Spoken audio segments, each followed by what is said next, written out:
change the layout there. Oh yes, and there we are. We're live on air, which is always an amazing one. Which, speaking of which, I might have to open up YouTube because I can't see the ticker feed on here, which is going to be annoying because if anyone comes in, I can't say anything to them, can I? Trust them. Say thank you for coming in. Exactly. So let's quickly open this up. Okay, I can tweet that actually. Well, we can wait anyway before thingy. Anyone comes in. If they do come in, that's the big question. Yeah, but also, isn't this going up afterwards? Yes, I'll save it and I'll obviously edit the first part, do little tweaks and stuff, and we go from there. Cool. We are online though, which is a win. So there's 2 people there. 2 people. There's 2 people are watching. I don't know if it's just me watching. Is it just like one of the It's just us. Yeah. So I think that's that. Yes, we do have one with KJL Kevin. He said, "Hey guys." So that's there, which is always a big positive. Hey. How are you before we start anyway? I am loopy from 12 hours of work. How are you? Yeah. So I'm not done 12 hours, but I am tired and it's been a long day among many other things. So yeah, I've just been up since I was up 4 o'clock in this morning writing all my tweets and stuff about the layoffs because this news broke at 2 o'clock in the morning my time, I think. Yeah, definitely. I saw it late last night. Which is quite nice because some publications picked it up and they mentioned us as a source for finding it and breaking the story, which is quite nice. And then other ones that just didn't. And it's well, that explains why, I left that industry a long time ago and why you guys are struggling to get views because if you don't want to credit other people's work, well, it's just you see how the report is. Well, it's reported on LinkedIn. It's well, where did you find it first? It's I wonder where you found that story first. Player One versus the World. Of course, yeah. And someone did mention that as well. My name was oh, look at that. How lovely. So that's that. And we got someone else in here. We've got RR32. But hey, Adnan and Abby. Hello. RR32. Thank you for joining us. It's RR32. RR32. Yeah, so that's that. I think we should start anyway because we've got a couple of people watching. Obviously, this is our first ever Fireside with A&A live stream episode. We are recording live as it is, so it's not going to be the great enhanced podcast episodes that you usually get with the quality. I will turn that over on Friday, hopefully, and I'll put it up for guys who haven't watched it. You can always come back to this at any time, and you can just watch it in that time, or you can wait for the actual good quality version, which will come. But yeah, it's our first Fireside with A&A live stream episode. I've only ever done one of these, I think, before with Adam when we had Life is Strange Double Exposure announced. So that's a bit of a different time, different era. So hopefully things go well. But we thought we'd do it because we didn't actually plan Fireside with A&A this month. We were going to do it next month, but then this news has come about. And obviously StrangeCast and Lost Records Journal is coming up next week, but they're meant to be Patreon exclusive episodes where this topic is not being mentioned at all. So it's not going to be covered at this point. So it won't come for a while. So we thought, you know what, we'll just do it here. So it'll just be easier. But if you are here as well and you're watching and, if you are new here, I'm Adnan. I'll be there. Hello, whichever way you are. Hello. We do this podcast. It's a monthly podcast usually when Abby's not seeing her life meltdown. Or just drowning in work. All that, yeah. So yeah, we're back for this. So if you are new here, do consider dropping subscribe on the channel, turn notifications, like the video, share with your friends. It helps support the channel. We're almost 2,000 subscribers, so if you can help us get there, that'd be brilliant. This podcast will be coming to RSS feeds at some point. I'm going to work on that. I need to get logos and stuff set up at some point, so that's going to be in the works. So just bear with us with that. And obviously, we have all the other podcasts on the channel, StrangeCast, Lost Records Journal. We do a lot of podcasts around Life is Strange, Lost Records, Don't Nod Montreal, Deck 9, etc. So all that is there for you guys to watch. Before we continue as well, Abby, we got Grenade Thrower. It says, I love you guys, plus Adam. And he's not here. Oh, I just said the Millennial Heart. Is that the Millennial Heart? I don't know. That's the Millennial Heart. Yeah, and is it Gen Z's that one? Which is weird. I don't like that one. It's too skinny. Too skinty. No, it's weird. They're just weird.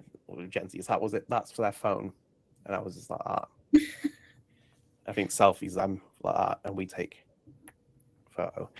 But yeah, that's all that. So we've got people here. Thank you for joining us. Obviously, KJL says WUHU live. So exciting. What does WUHU mean?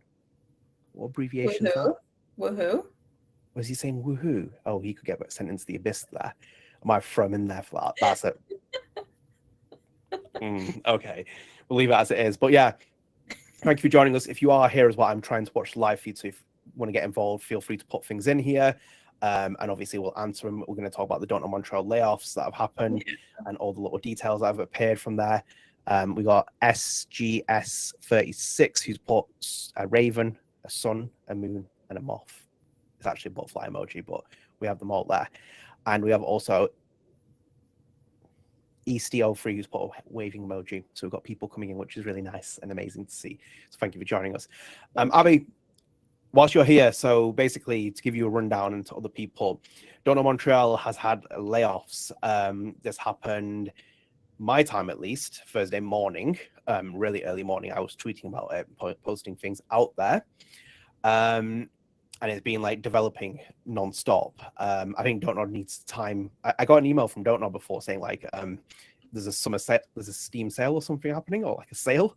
And I'm like, there's been a Steam sale happening. Yeah, but they sent me an email saying there's like an 80% off offer and like all their games. I'm like, maybe timing's not the best here. Maybe another day, please. Like, you don't really want to put that out there for this. But a lot of layoffs have happened. A lot of little developing stories have happened in between it. I will try and bring them up as we go as well. I'll have to pull up my Twitter feed because a lot of it is pretty much laced on that. But have you been following any of it, or would you like me to give the rundown? Yeah, I think it would be helpful to give a rundown. I did see that they nabbed some folks in important roles, in my opinion, that would really help the continuity of the Lost Records series. Yes. But we could talk about it more. Okay, so let's go through a quick brief history lesson then whilst we're here, because I'll pull it up on the screen for us, because you can go through my Twitter and you can follow me there on Blue Sky, because I'm just posting a lot of stuff in there. Where do I go? So let's go to the earliest point, I would say. So I think it... Steady tweeting. Yeah, I've tweeted a lot. So many tweets.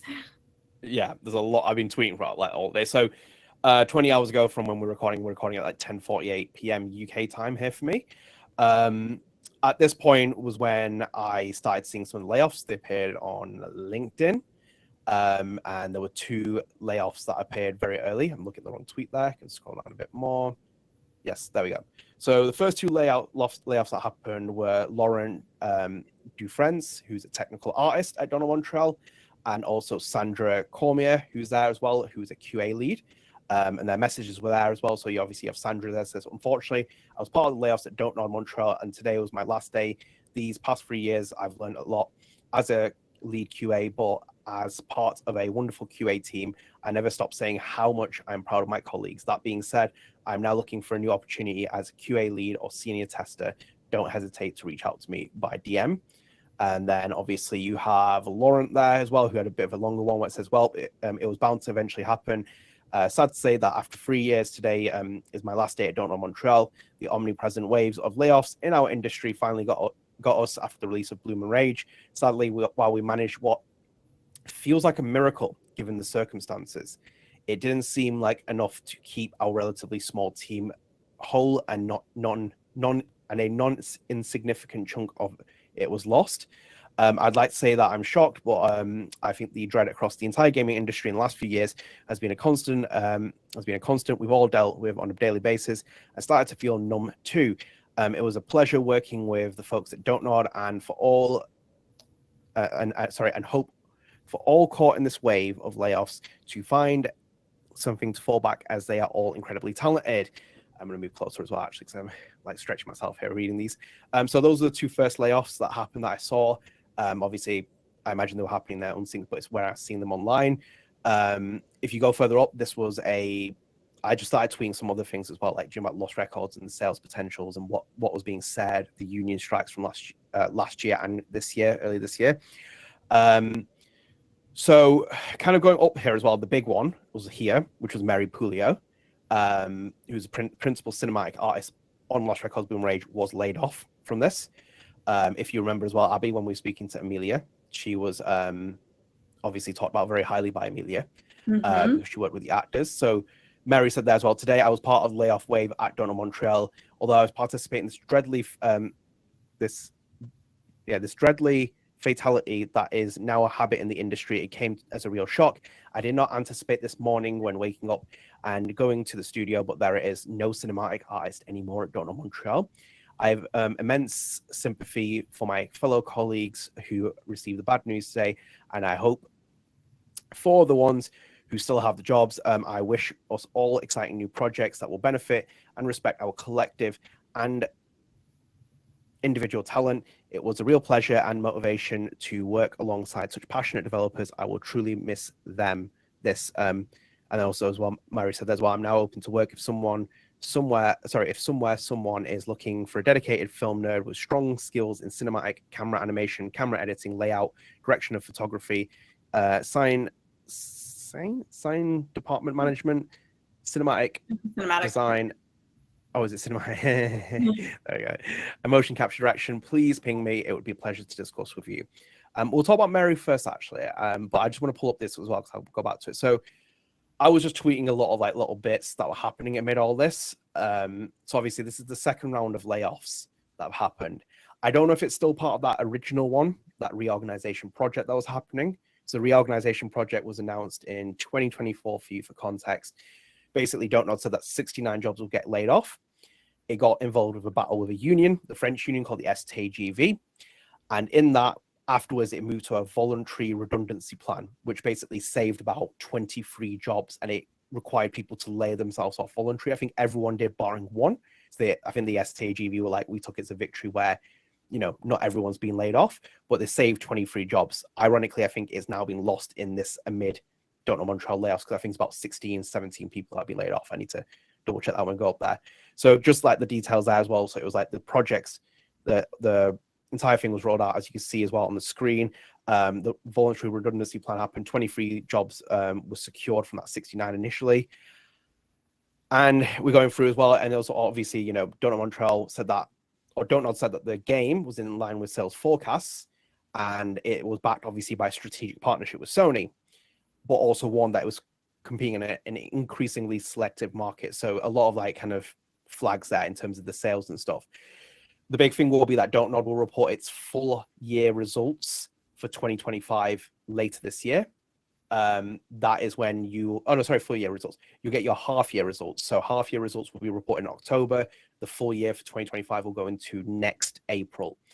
And that's obviously when you start seeing more about Don't Nod Montreal's Lost Records Bloomer Rage and where it appears on the finances. There are other things I know in the industry at the minute that aren't looking good. I think Microsoft's going through some layoffs. So it's all looking pretty nasty at the moment in terms of being in the development scene. I'm going to stop sharing that. So to start with as well, I think we have something here. So I have Kevin Kesty. Sorry to hear that.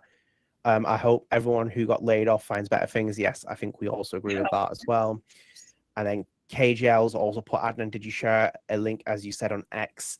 I did, but probably not on my personal. So I'm going to do it here whilst Abby talks. Abby, where we at with the news? How do you feel about it? I mean, of course, our hearts go out to everyone affected just from like a human standpoint, but from a fan standpoint, I'm really concerned that they cut, especially their cinematic artists, because cinematics have such a part in the branding and like visual aesthetic of a series, as we were talking about prior to recording. And yes, I would be concerned that it's not being maintained, in games to come in Lost Records. So I don't like that continuity is now lost. I don't like that their lead QA person has, been affected by this layoff too. I think QA is actually something that they could have used more of in the Lost Records game prior to shipping. Yeah, I don't know what to say. I mean, they were already running lean, and 316 people left. I don't know how you can create a game of this scale with 316 people. I think they're less now with these layoffs. I think they will come under 200 once they have got 200. They will come under 300, once these like layoffs all come into play. So even the reorganization project and these layoffs as well from Don't Nod Montreal. And obviously their team, the Don't Nod team, Montreal team, is about 50 people, give or take. So it's like they pretty much made this project. So you can see where some of the, like, you know, things needed ironing out. And obviously, you know, you had a QA lead, and like God only knows how much work they put in, because they're still patching the game and fixing things and tweaking it. Because it's just a scale. Because obviously, I always say this to people, where it's like, obviously AAA has lost all meaning nowadays, but like Life is Strange was AAA in 2015. Like that first game, it might be Sundance-esque, you know, that vibey indie thing, but it was a AAA game, because when Square Enix is budgeting the game, marketing it, Square Enix's external studios are working on it. You know, 100, I think it was 100 people or something worked on the first Life is Strange, and the Don't Nod team was about 30 something odd people. So it's like, you know, you had a lot of manpower there. When Square's giving you resources and showing that with Life is Strange, it shows. But then obviously you see Lost Records, you get autonomy over your own content, that own kind of like magic you want to create. But then it comes with the risk of like, we're independent, we're doing everything on our own, we have to do it this way. So it's quite painful to see it. It's really sad as well. I was not expecting them to get laid off, because when they did the reorganization project, it sounded like Montreal was fine. This does change everything in terms of the way that they're doing things, because obviously they know that they have an M2 project, which is in the pipeline at Don't Nod. So it's one of the games that's going to be planned for the future. That is probably intended to be a Lost Records game. The big question is, what kind of Lost Records game is it? Is it still a Lost Records game? Is it a published Lost Records game? These are big questions you start asking about where this goes from here, because they announced very early that this was going to be a franchise, just literally straight after the reveal trailer. And I hope that it does that, but I still think, you know, we've got a lot of like work to do here. And I think Don't Nod really needs to do that. There's a lot of things I've been like digging through today, just in my spare time, looking at things. And I'll show you some of them as well, like doing some of the graphs of like their player bases and stuff. And you'll be shocked, because you're thinking like, yeah, you guys really lost what you were doing here, where it was like, whilst you were upscaling, making these teams, making Montreal, making all these projects, you weren't thinking about the, you know, the external factors impacting the industry. So it's like they even point out in like all their earnings, where it's like, oh, there's tons of like people buying games now on Steam every single like, you know, every single like day, or like accessing them. And it's like, yeah, but you should also be prepared for that and adapting for it, because this is where the industry's at now. It's just cutthroat. So it's like, you guys are like in do or die mode. You have to really adapt to it. But Don't Know is in a position where I think like longer term, I'll talk about this later, but I think like there's a lot of things that are like concerning at the minute. And I think with Mary's position, you know, it's so sad to see Mary leave, because obviously Olivia has talked about her. You know, she basically got Olivia the role of Swan Holloway, because had it not been for Mary, they never would have seen her tape, because she had auditioned for Kat. And then obviously when we spoke to Amelia, you know, she spoke highly of Mary. I imagine that, for example, if they've cut her role because the game was finished, and they've obviously now going to wait until the next game goes into production. So it's a role that you can wait to fill. It does ruin that continuity, as you said, because obviously she is very much important to that role, and they still have all their key artists and other people. But I think that's a functional role too. That's not just art. It's, you know, the people who are doing lighting, people who are even doing like narrative cutscene kind of stuff. Like that's really important. Yeah. Also, I think, to go back to your point about Don't Nod maybe not keeping up with the times, or foreseeing industry trends, I think that not having this game on the Switch really hurt them. Yes. So they said that it couldn't come to the Switch because the memoir mechanic in the game is too big, because it saves a lot during the camera when you're like capturing stuff. Mm-hmm. And obviously, like, you know, Final Fantasy VII Remake has come to the Switch too, and I'm like, how is that going to run on that console? Like, it's a great console, but it's very hard to develop on. And like games like this Better We Made, indie games that are darlings, where you think, oh, this would be amazing on a Switch. Those developers would kill themselves to get these games on the Switch. But it's like, and you look at like Double Exposure, for example, just like as an example, the Switch port is horrific on it, because it's just like they've downscaled the entire game, and they use an entire different studio. I think it was a Dutch studio, Engine Software, I think it was called, that did it. And it's like they've just downscaled the game to almost like PS2 level graphics and like mechanics. So it's like, because Nintendo's not a friendly console, it doesn't help. Like the other thing that happens with it as well, Xbox is usually a very good platform to develop your games on, because they are very friendly to developers, which is really interesting. But yeah, the game struggled to cut through, and I think that they didn't really use marketing well. I don't think the marketing team's anywhere near as robust at Don't Nod. And I say this in the most respectful way. But They've gotten better now that like the ships have formed, but they should have been doing that from the start. Yeah, I still think they need to put a lot more money towards it, because like even their teams now have been streamlined. They have 3 teams now, so you have 3 projects there. You have one in Montreal, which is a Montreal-based team. You have a Yep. Paris division game, which is now working on Aphelion, that is made of players, that's made of developers from Banishers, from Juson, from Tell Me Why, and then you have another team as well there, and they could be different areas of developers. So it's like, you know, they've had a lot of key figures have gone from Don't Nod in the last year. One of them was a really big one that went last year. And it's like, these are big things that are needing to be replaced, but they're not being replaced efficiently enough. And that's a big problem. That's a bigger problem in the gaming industry. Because you think about it as well. If Michel left, for example, at Don't Nod Montreal, what are you going to do then? He's your director. He's your key figure. It's like, who's going to take over you? So you have like specific people in specific roles, but it's like they never think long term, and this is a big thing within the gaming industry, at least. But with Mary, though, I feel so sad for her as well, because like, to be in that circumstance, you can see like with some of the messages that we'll go through with the LinkedIn post, obviously things are starting to appear now with how the production of this game went and the scale of it. It's like, you know, a lot of things happened that went against this game, i.e. Double Exposure being announced last year, which came in 2024. That was a very quiet period where this game could launch and had a bit more of a better window. That happened. Then on top of that, they delayed the second tape, so production was affected at that point. Then you announced the PS Plus deal, which was, as it says, strategic partnership. Take that away, where does this game go? It's not being its sales in line with forecast. Not a chance is it going to happen like that. So it's like, these are big problems with it. And even with the marketing deal with Sony, they didn't market it that much. Like, Don't Nod really needs to look at how they market their games, because they're not using TikTok. They have to. One thing that I was thinking about, Life is Strange is one of their biggest success stories. And obviously Vampires as well, but not as big as Life is Strange. Vampire had a good thing, which was in a vampire game. Focus was like really publicizing it. One thing that's happened with Don't Nod is they have a social media following, but it's older people now. So a lot of people are a lot older with their generation. So if you take, for example, Life is Strange, Emma Vicelli wrote the comic books. She's now 46. She wrote them 7 years ago, off the top of my head, around about that. She was in her late 30s when she was writing them. Mm-hmm. And you can see, for example, when she played Life is Strange, if you take 10 years off, she's in her 30s at that point. She's in her mid-30s, and she's playing it. So, again, it's the same with me. I'm in my 30s. I was in my 20s when I played Life is Strange. Yeah. People get older. You compare it to, for example, someone like who does the comics later, Life is Strange, Forget Me Not, who's Zoe Thorogood. Zoe's in her 20s. And you look at it thinking like, oh, actually, so she was really young when the first Life is Strange game came out. And obviously, she must be really appealed with like true colors, because she was growing up in that kind of era. Big age gaps that start appearing with it. That's what's happened with Don't Nod, because you see people picking up like Lost Records, like, oh, I didn't know Don't Nod was making this. And it's like, people still don't know what Don't Nod is now. They have no idea who Don't Nod is. They don't know what it is as a studio.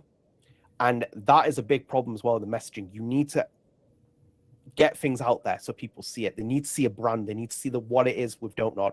All they know is Life is Strange, and they think, oh, actually, that's Square Enix. Well, like, I think they tried to capture the zeitgeist by like going with the 90s theme, you know, the throwback. So that did, I think, maybe interest in older audience, but also you have to think about the fact that like older audiences don't have as much time to play, even if they have better expendable income to actually spend on the product. And of course, they were trying to also capture the Life is Strange crowd with the ambient narrative exploration angle. But no, I think you're completely right about branding, though. Like, I couldn't tell you necessarily the exact type of game that Don't Nod makes, because it's kind of just all over the map. Like, they have Jusant, which is, from my understanding, like niche adventure action-y. And then they have these like ambient narrative games, but the branding marketing is lost. You're right, because they're dipping their hands into every pocket. So like, I love things like the Lonesome Guild and Koira, it looks lovely, and even Jusant. These are projects that you do if you're a studio that is in a very good position financially, and you're like, oh, actually, because we have a big audience now, let's make Jusant, because we can use this as a supplement game, and maybe it carries with us. They haven't done that. They've dipped their hands into every pocket, and now they're streamlining. Now they're like, let's work with a publisher. Now we'll do this. Like the other game they've announced, Aphelion, the space game. Is that really going to appeal to wider scale audience? Because I'm still cynical about it a little bit. Director's fantastic. Florent is an amazing director as well. His style, his vision. But I still sit there thinking, like, is this the game that is really going to crack the audience? I don't think it is. because you need something that has that agency. As you said with Lost Records, capture that 90s zeitgeist. You can do it. But they didn't really tap into it. As I said to you as well, I would be like getting someone like you in the social media team on the TikTok and just putting like the ethereal dance every single opportunity I can, and like those kind of like sapphic elements. Use it this month. Get it promoted during LGBT Pride Month. That's like, so true. Why are you not doing that? Like, obviously, tell me why it's free, and that's amazing. And they're like, oh, we donate to other causes, and that's obviously incredible. But like, like promote this game at least. Get it out there to people. Like, get them to play it. Drop the price, etc. But everything that they've done since Vampire has commercially flopped. Jusant, Banishers, Harmony, Twin Mirror, all have flopped. And some of them have been written down as assets. Some of them are just gone. Nothing's taken away from the quality of the game. But the problem is, Don't Nod does not know how to market their games. As being as cutthroat as I can be honest. And the same argument is made with, for example, Deck 9. Because when Deck 9 teamed up with Telltale and did The Expanse, it was like, this is actually a really good quality game in most large parts of it. It's so niche though. And it's like, you really have to appeal to a bigger audience with it. Lost Records is quote unquote niche, but it has like as you said, a wider appeal with it. 90s nostalgia, kind of magic, euphoria. Play into those a bit more. Get people hooked onto it. Get people to see it. Get them to engage with it. And I still don't understand why they don't use that short form platform to attack people on TikTok. And they've obviously like struggled with not having pre-orders available, which is another big problem, because if someone sees it and they can't pre-order it, they're like, oh, I'll come back to it another time. So it's like, you've lost a sale there. Yeah. So it's frustrating. Just a couple of things here, Abby, as well. Actually, got some comments coming in. Thank you for everyone watching as well. If you are watching as well, please do like as well. It does support the channel because we are very small and we really appreciate it. So Abby, couple of things here. So we've got Blue Jay. My hopes and prayers goes out with those who laid off. I hope laid off wasn't that worse. I hope so as well. There's quite a few people there. Bulldozer says, hello there. Sad news for Don't Nod Montreal. The SAGV said it's worth pointing out that the jobs ratio affected Don't Nod Montreal studio are similar to the one saved by the STAGV union at the Paris headquarters, which does seem like a delayed consequence of DN management trying to cut corners as they recognize, rather than being necessarily tied to the game performance. Yeah, I think also the game, I think Oscar Gilbert's digging himself into a trench. He's the CEO of Don't Nod, because I think that union's going to start another fight this year. And I think that he better brace himself for that. Because like they don't have much leeway in Canada, but that a third of the Paris division was about 100 employees, I think, walked out in those strikes that were happening last year, this year, and it was constant. And that has an impact on Montreal, for example, because like, colleagues, morale, marketing, social media, all this stuff wasn't done during that process. I remember there was a period where the second tape would come out, it was like, who is posting something about this? Nothing. And it's like, that's a big problem with like, getting appeal from it. So that's that. So we've got Dog Party Guy. This is Life is 2D. Pausing, throwing a certain band back in their bin, but yay, Abby, ex Adnan. Thank you very much. Harmony, Gerda, Jusant, Banishers, So Wild. Yeah, like that in itself is like, the portfolio is wild of games. And those are amazing. But the problem is these projects should be greenlit when Don't Nod has established itself as a studio. So it's like when it's like it has trying to be more kind of a Naughty Dog reputation as a studio where it's established and it has a fan base, you start building these games and get people's playing, because then it's like, oh, actually, I know that Banishers is made by Don't Nod. I bet you most people would say it's made by Focus, because that's the publisher that's on it and they've promoted it and they were putting their name on it. But it's just it's something else. Got Boulder there as well. Well, basically, Don't Nod has 3 kinds of games, as they said: narrative games, Life is Strange, Tell Me Why, and Twin Mirror, Lost Records, Harmony, Fall of Riviera, and Action Adventure, Jusant and Aphelion. See, they're also a bit limited with their games as well, because I remember speaking to a developer as well recently, and they were saying to me, one of the most important things for developers to do nowadays is to make horror games or horror elements within their games. Yeah. Because that's the new Let's Play. Because like, I remember when obviously Jacksepticeye, PewDiePie, people like that took Life is Strange in the Let's Play era. That doesn't really exist that much now. And it's like, they do say like you have to try and make horror games, because those streamers will, if you watch like OKSO and people like that, it's like they play those games and they make them more appealing. I can't remember what, is it Chimchal? Oh, I can't remember what it's a coffee thing. Like even some of the horror Japanese small games that people made, they've boomed because of like influencers watching it and playing it. And I think Lost Records have potential to do that. Like I think even the forest scenes, as you were scared, not to play for it. You're like, I used to get the audio, guys. If you're listening, me and Abby do a little mini podcast when we talk to each other. And like at the end of the message, like, yeah, I'm gonna play Lost Records tomorrow because I'm getting a bit scared. Okay, right, see you later, bye. Like, right. But like he's good at it though, Michelle. He's like big Sam Lake fan, and it's like they could even do like an Alan Wake-esque game with him as a director, and get like a horror element to it. So yeah, it's interesting with that. So let's have a look at this. KJL, do the casual players ever know the game developer studio? Maybe EA. Depends on the studio. So obviously, if you know your games, Kojima Productions, Hideo Kojima, you'll know Shigeru Miyamoto, you'll know Shinji Mikami from Resident Evil. So you know people. I think that they wasted an opportunity not building a brand around Michel. And I know he's too humble not to do it. He's too nice of a guy. And it's like he's very David Lynch-esque kind of figure. They should have really built a brand around him. Because that cool. He still has one now, to be honest, but it's niche again. That's the thing with it. And it's like, and I just think that they should have put more production value towards this game. Like if you're really putting stock value in a game, which was like Life is Strange, the developers of it, they should have really gone for like full performance capture and put investment towards this project and really made it a more higher scale game compared to other games that they've done. We'll come back onto the news in a minute. Let me just run through some more of these quickly as well. It's got Buldo, action RPG, Vampire Banishers, Dog Party as well. It's sad the marketing for Lost Records was great, but it wasn't widespread attention grabbing. I would agree with that. I've seen a lot of good TikToks that have like kind of hit, but nothing's ever really gone super viral, and they haven't utilized Pride Month, I think, to their advantage as much as they should have. So I think that they did good marketing, but it was niche. So it's like the ARG was a great thing, but it was too niche. And it was everyone who was getting excited for Lost Records. The ARG was an online gaming mechanic that they did. It was like a little component between Tape 1 and 2. And it was just an online game.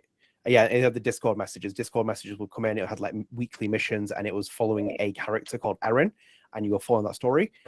And it was just like one of those really enticing things that you'd have. But for example, with me, that's the kind of thing you'd do if Square Enix was your publisher and giving you budget, because they will do the other stuff. But I saw them do some live partnerships with people, some brand partnerships, which were okay.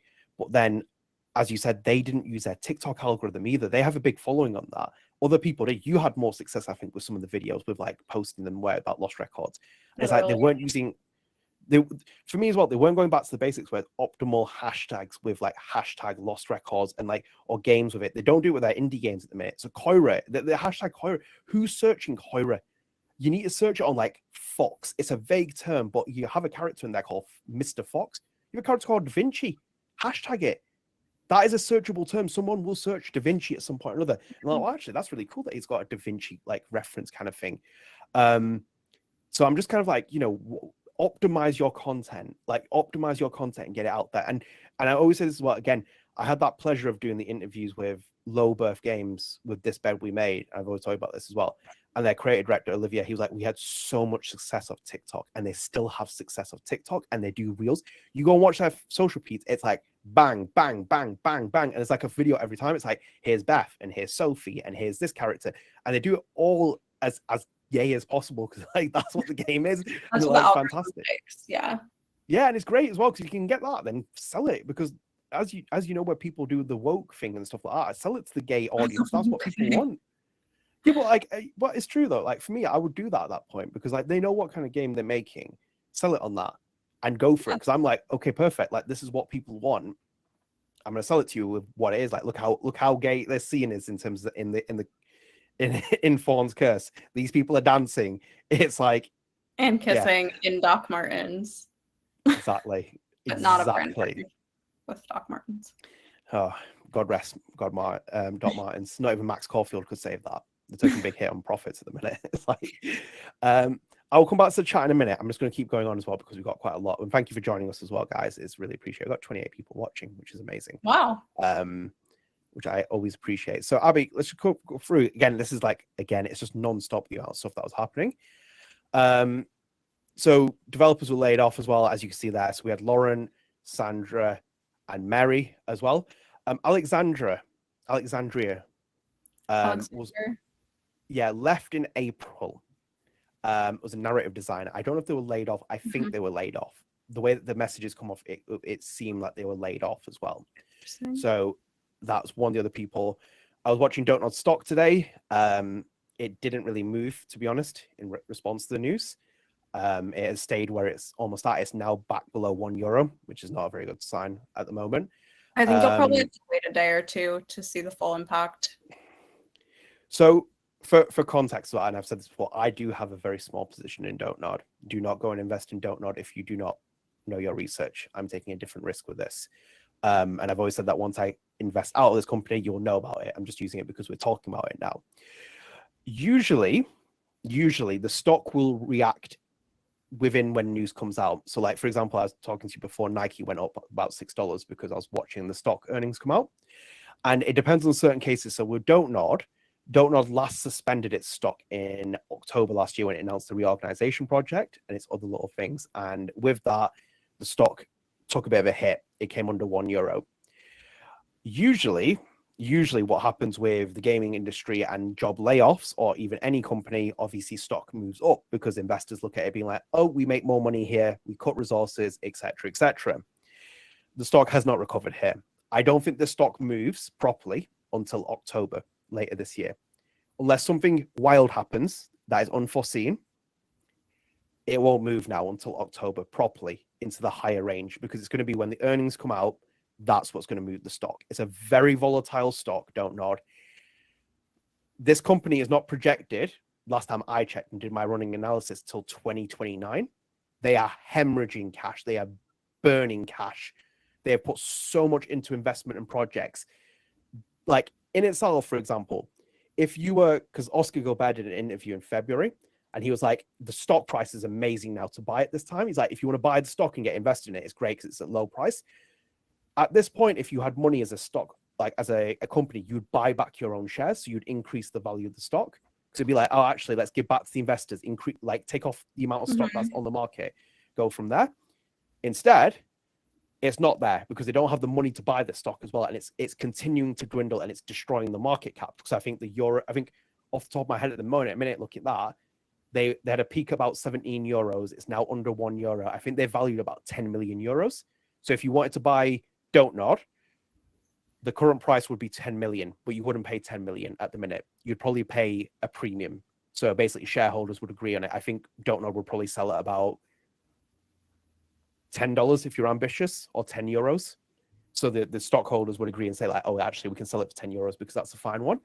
But at the minute, where Don't Nod's at as a financial position, it's not very good. And that stock is very, very frightening to look at as well. Stock value is not indicative always of a company's reflection, but with Don't Nod, it is. And it's not in a good position there. And thank you for joining us, guys, as well. If you continue to join and coming and going as well, we will get to your comments very soon. Which move that up there as well, sorry. Right. And okay, so we'll move away from the stock thing because it's going to be boring otherwise. Obviously, we've got our Patreon episodes coming up as well. Just mentioned that before. So this was another person that got laid off as well. So Marianne Hion, who's the cinematic and gameplay animator, was laid off at Don't Nod Montreal. So she's put here as well. Yep, my turn on the green banner. Yesterday, I was informed that I am part of the most recent wave of layoffs at Don't Nod Montreal. While it's definitely a tough moment, I'm walking away with a deep sense of gratitude. I've had the chance to work with incredibly talented and passionate team, and I've grown so much, both professionally and personally, during my time there. I'm now open to opportunities in the video game industry or adjacent creative industries, and I'd love to connect with studios or teams looking for someone who brings heart, curiosity, and dedication to their craft. If you hear of any roles or projects where you think I might be a good fit, or if you'd like to chat, feel free to reach out. I'm open to both remote and hybrid positions, Montreal-based, and I'm excited to see what's next. Thanks to everyone who made the adventure at Don't Nod so memorable. So that was another person that was laid off. Daniel Cote was laid off as well, who's a 3D animator at Don't Nod Montreal. He's put there as well. Hello, rolling with the punches. I've been affected by layoffs at Don't Nod Montreal, and I'm currently actively searching for 3D animation opportunities. I'm eager to start my next chapter. So he was also laid off. So, and then on top of that, I believe we have here. So we had, did I not put the picture out there? I did not post the picture. Right. I wonder why that's missing there. So Matteo Tremboli put here as well. He was a senior gameplay and level designer at Don't Nod Montreal. He was laid off, and this is an interesting point he made in his quote. I don't actually have the graphic anymore. He put, and shipping the game with this level of quality was nothing short of a miracle. in the circumstances, which I think again comes back to that conversation of how difficult this project has been. I think Don't Nod has had a bit of a wake-up call with its Life is Strange team in a respectful way, that it's like when you're on your own and you're doing a project like this, it's so difficult in terms of the demands and all the constraints. The constraints were there. I started seeing them like during the production pipelines and stuff. Like because here's my honest opinion as well with something else. Rookie error 101 is that, for example, that Double Exposure is coming out, right? It's announced in June last year. You go to Gamescom, you hold a convention, people do interviews with your developers, great. You also let people go hands-on with the game as well. You give out codes, you had a limited amount of codes, you give them out. People did previews for them. And then that's it. So you made an accolades trailer from it, and then you delayed the game till 2025. None of that preview coverage has gone anywhere with it. Nowhere. Maybe it doesn't have that much of an impact as it used to in the gaming industry. But, for example, here's an example from it. When the new game Death Stranding came out, Death Stranding 2, can't wait, came out, the recent preview event that happened, people went there, they played 40% of the game. Because it's that big of a game, they gave the reviewers, soon to be reviewers, a heads up, playing 40% of the game so they could play it and get ahead of it. It got universal glow on its previews, and it's being met with universal acclaim compared to the first Death Stranding, which in itself is a masterpiece. But anyway, it got massive. So basically, that is marketing from Sony and also Kojima Productions, which has a big history of video games, knowing how to use previews. Lost Records didn't do that here. It left them into the wilderness, so no one's going to search up that now. You use it as a marketing campaign. You want to really build up with people. Maybe it does everything, maybe it doesn't. Who knows? But that's your big marketing ploy at that point. Yeah, that cat's there as well. But for the live stream viewers as well, Abby's cat's about to cause some absolute havoc, so get ready for this. Yeah, I do read into those comments though. I'm like, okay. I'm like, yeah, the constraints were there, the demands were there. Clearly things started to change towards the production line and when they were getting there, and obviously the game got out as well as it did in its state as well, which, as I said, I'm not someone here sitting here slamming it because it's not a AAA video game. It's an indie game. It's not even AA. It's like an indie game. So we are where we're at. I mean, a damn good indie game, but yeah, no doubt about it. Because it has great things with it as well. Because even, for example, even the camera mechanic is like what Life is Strange Double Exposure should be right now, where it's like, you have the camera and you're like, that's what Max should be doing, taking Polaroid photos and like doing things. It's like, that's a great mechanic. But it needs to be like elevated, and I think as well, and it will be a bit of a reality call to Michelle as well in terms of a respectful way again, where this is no different from Kojima. Kojima just made Death Stranding. It was heavily criticized for how slow it was.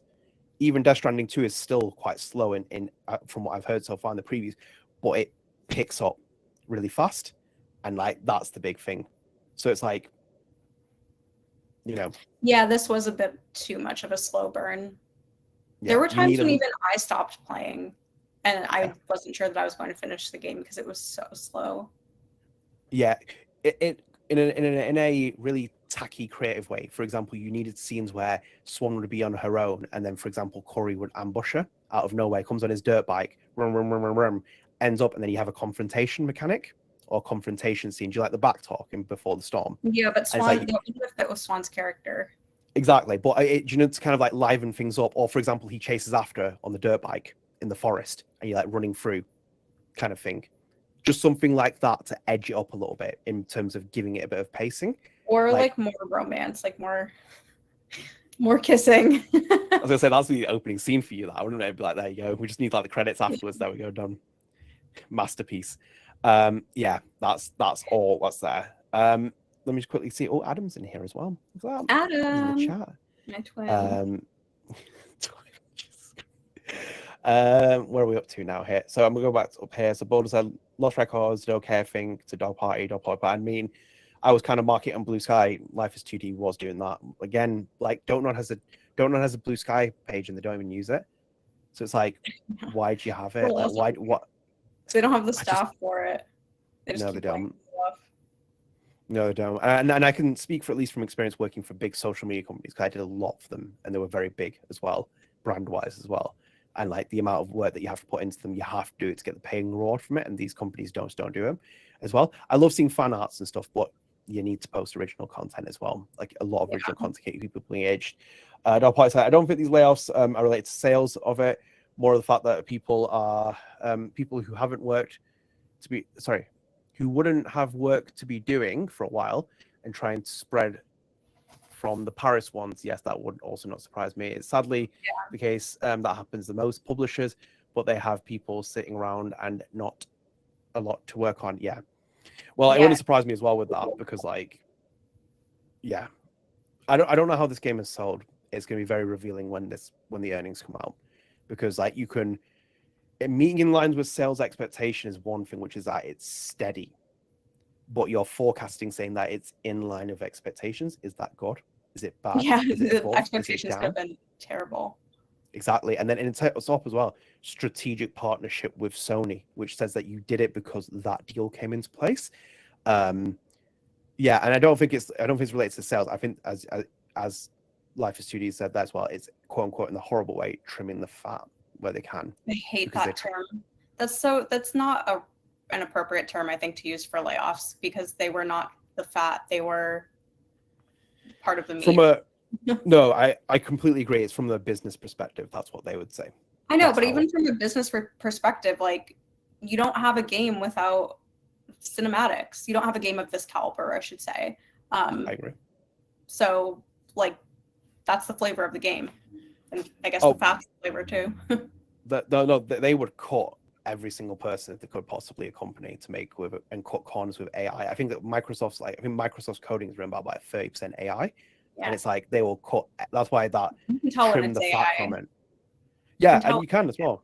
Yep. Yeah, and it's a horrible comment when I make it as well. It makes me deeply cringe, but that's how they see it. And when you see it from that business practicality side, they honestly, and it's the horrible part, they don't care about the artsy fartsy part of like Lost Records, which is amazing. I love it, and everyone else does. But like they're like, well, okay, cool. It's like AI can do that, and it's like. But it loses all of its emotional impact when you can tell that something was made with AI. 100% it does. 100% it does. And I think completely agree with that. Have a quick look at that as well. Blue Jay, I think Don't Nod should put Lost Records on Games Pass so it can sell more. It will come to Games Pass. There's no doubt about that. It's got a physical release on PlayStation, but I still think they're going to put it on Games Pass very soon.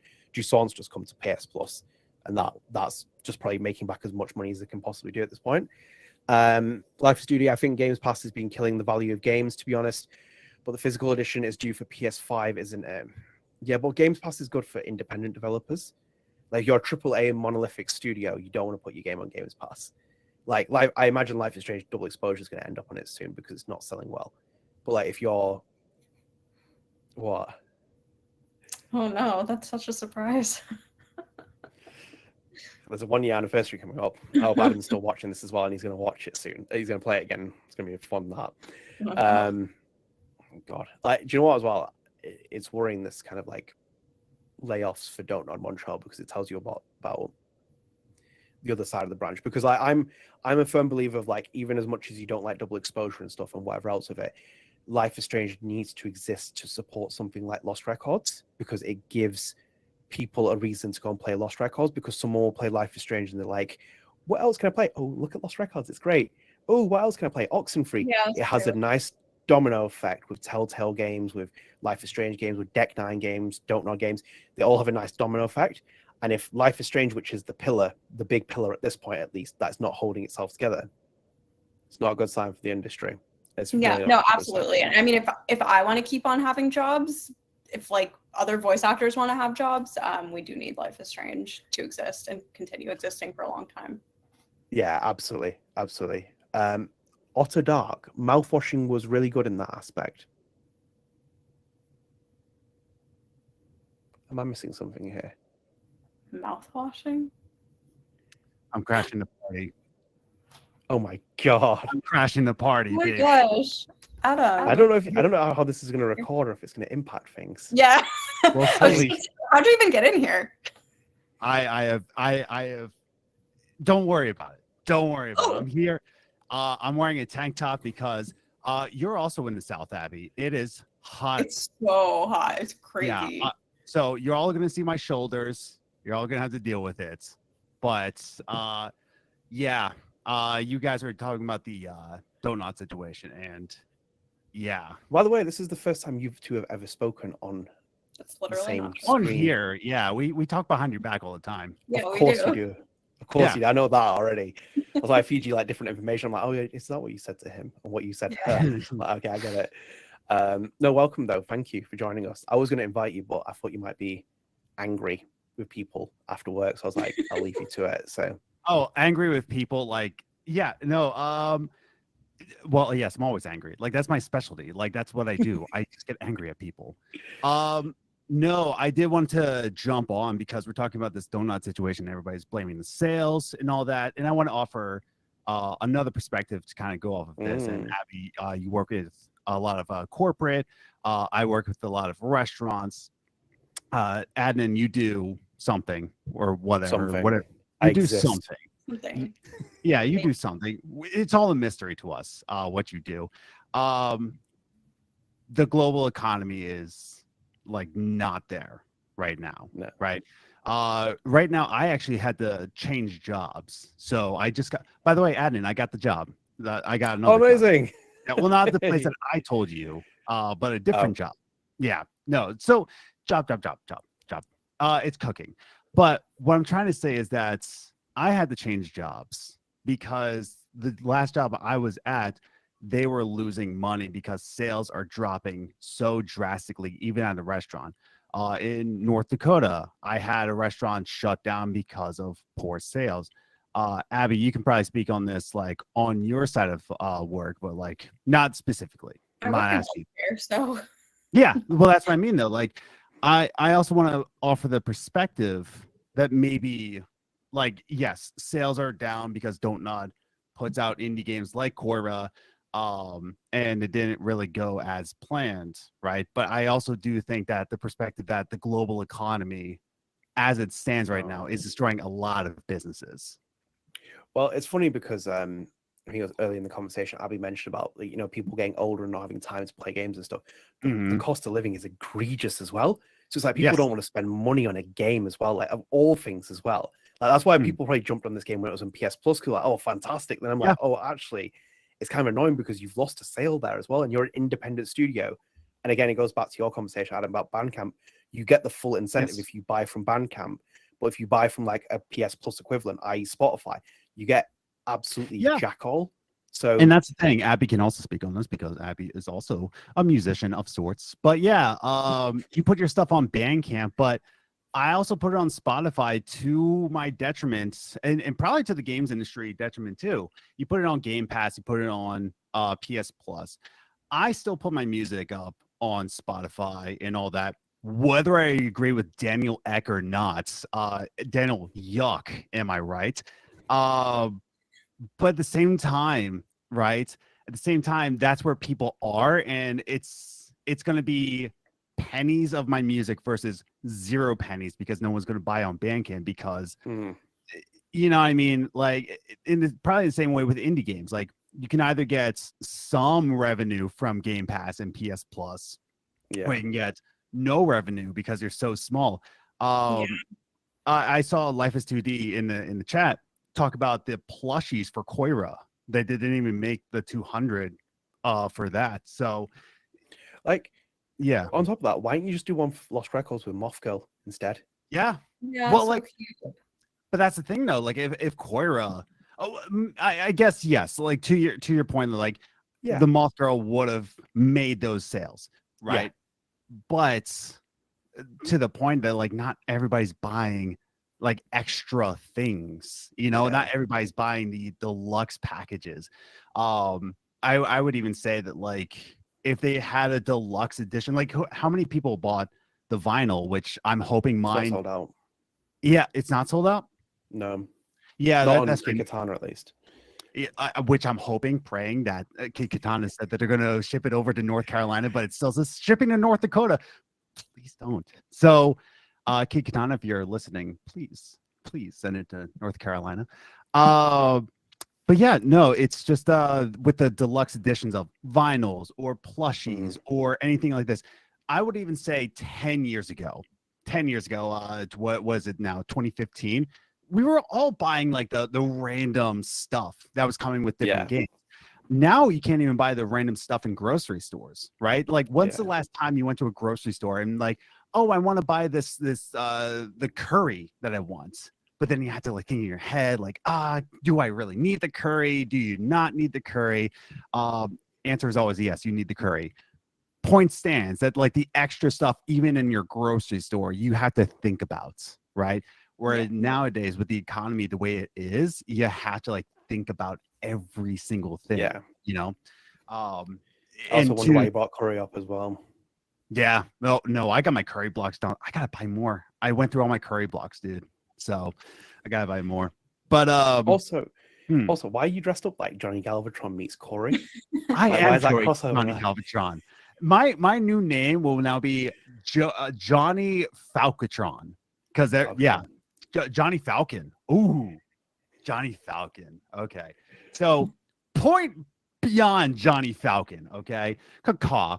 But that's the problem, is that like with me in restaurants, Abby, you said you work in healthcare, right? Health tech. Yes, health tech. Adnan, you know, do my thing. Yeah. Would you agree, Abby, to that point? That people don't have expendable revenue anymore, or not revenue, income. Yeah, like how's it hitting like that side of the industry? I mean, that side of my job, like, that is why I still do that, and I'm not a voice actor and musician full time, because otherwise there would be no income for me. Yeah. But like the little game I'm in coming up on Steam, that's free. So there is no revenue from that game. So that just shows the state of things for indie developers right now, much less people who are making their full-time living off of indie game development. By the way, you can apply this to actors as well, even the video game actors, because they are definitely working God knows how many gigs as well whilst doing this. Kylie Brown, like she's doing personal fitness rather than acting. It's just what pays the bills. I mean, she's like, last time I spoke to her, she's like, live in the gym. I was like, to make the money as well and live in California. Let me just run through a couple of these comments as well quickly, because we are backlogged on here. So let me just quickly do this bold out where it says, I don't think the marketing of Banishers was great, to be honest. No trailer started with the game from the creators of Vampire. I'm sure nobody from the Banishers and Vampire share the same universe. That was poorly marketed. That also, Vampire was also like a niche game. It wasn't like a landmark mainstream game. Like very different pockets of RPG lovers loved Vampire, and even to this day, like I don't know anybody who's like simping for Vampire. You know what I mean? With my little lobster claws that I'm doing.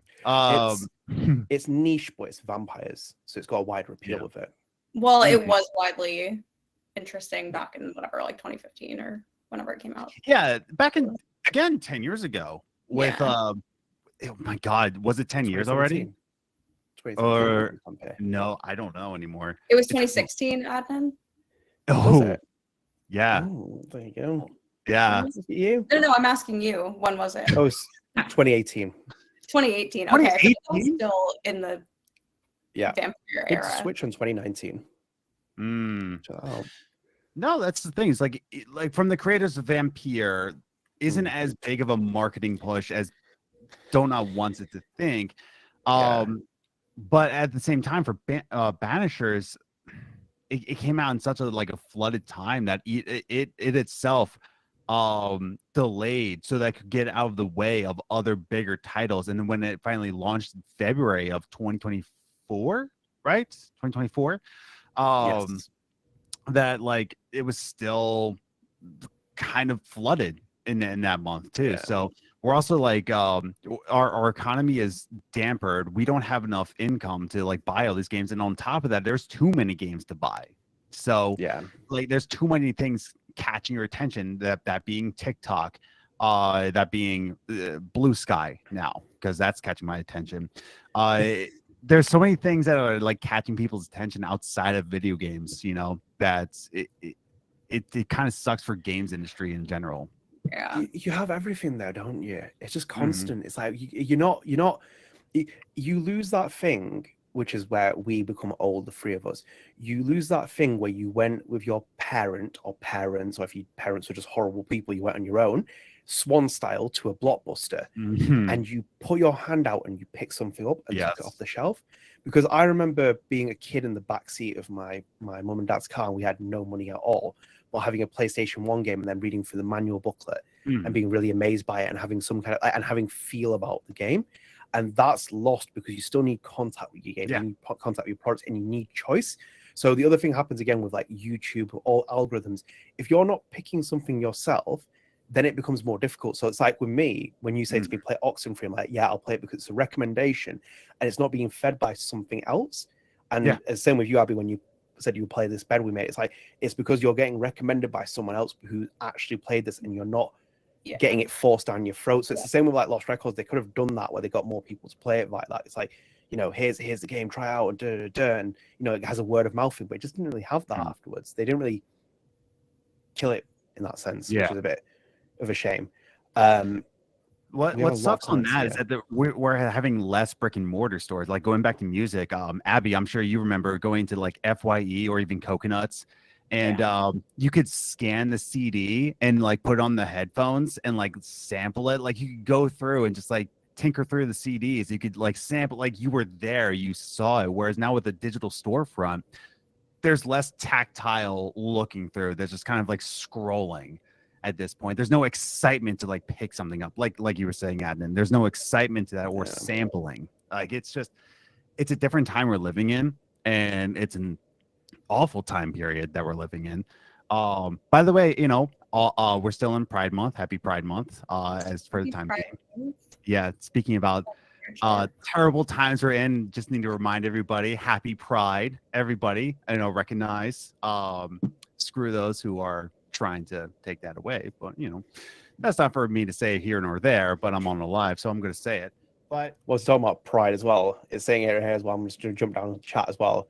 You had Life Studio saying the docs, lol, Autodart saying once you're aware that the tie-in, it's impossible to not notice how many scenes open with the shots of Max's boots. Life is 2D. The doc marks didn't help the game. Winky face. Like, oh god. For the first thing I noticed, Autodart, why do you show Max's boots off? And then KGL, I like the boots in the game. They didn't fucking make them different. Like, customize them. That's the thing though. Like, I'm sure that they were Square was losing so much money that they had to take sponsorships from Doc Martens. They had to take sponsorship from Polaroid. They had to. It's just like, our game's gonna fail. Quick, pull out the docs, everybody. I would have done one. The Riaz's podcast would have promoted StrangeCast. Maybe like the circle is all complete there as well. Like she's like, StrangeCast out instead. I would have sent Square $5 for me to, you know, appear onto Life is Strange. You're strapped for cash, Square. Apparently, can we take my $5? Can we all agree to like do the one episode when it's the 1 year anniversary together? Because I feel like we need to talk about that game. Yeah, my opinions have changed. Yeah, October. Oh god, yeah. Spooky season too. Yeah, it was a spooky surprise, wasn't it? It was a spooky surprise. So I'm just going to go up to the raw recent ones because there's a lot of messages here. So I'm just going to try out through it for them. So we have Sergio. I just finished the game. I love it. Lost Records, which amazing. Thank you very much for playing that. SGS 36 10-year anniversary of Obgafell.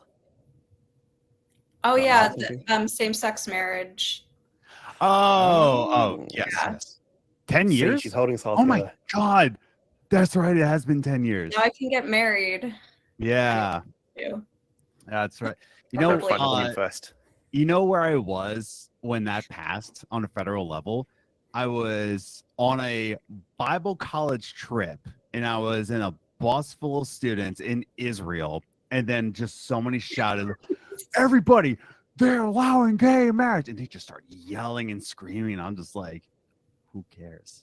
Like, I have honestly, some questions. Aren't you Jewish, first of all? From my chest hair, yes. Yeah. But like also from your brain.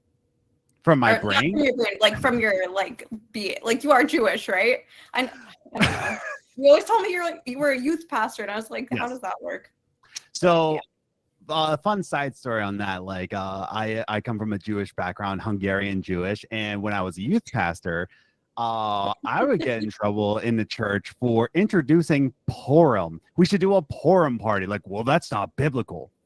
In what way is Purim not biblical? It's literally based on Esther, who was in the Bible. So do you want to do the Old Testament or just completely forget about it because Jewishness is not biblical, apparently? No, I got in constant trouble in churches for celebrating Hanukkah, Purim, like trying to tell these kids about, hey, back in a nice book, they did this and it was a lot more fun than Christmas. So let's put it that way. Well, don't celebrate Hanukkah in church, kids. Yeah, apparently not. No, like it's not biblical. That was honestly all their takes. Like it's not biblical. How? Jesus did it. What are you talking about? But that's beyond the point that we're making. To answer your question, yes, I have chest hair. And yes, I was a youth pastor. And yes, you make comments about my chest hair in the comments. You're more than welcome to. Adnan will love to look through them. Yes, I'm a big fan of them. I'm just going to move away from the comments in a minute and put it back on Lost Records because I was the stream as well. Because basically, there's 16 roles that are getting nixed from Don't Nod Montreal as part of this like layoff. That's what the STJP is claiming. So it's 16 roles, and is it 7 positions are temporary suspensions, and then 9 are guaranteed layoffs. And the suspension, I think I found one person who said they've been suspended for about 6 months. But again, it's like, oh, if the climate improves, then we'll come back. But like, Don't Nod Montreal was meant to be about 50 people. The studio's meant to build up to that when they introduced it, and they've just lost 16 people. And it's like they have no cinematic artists there now. And it's like, Jesus Christ, it's like, where are we going from here? No, it's exactly it. Like, again, I just left my job because their sales were super tanking.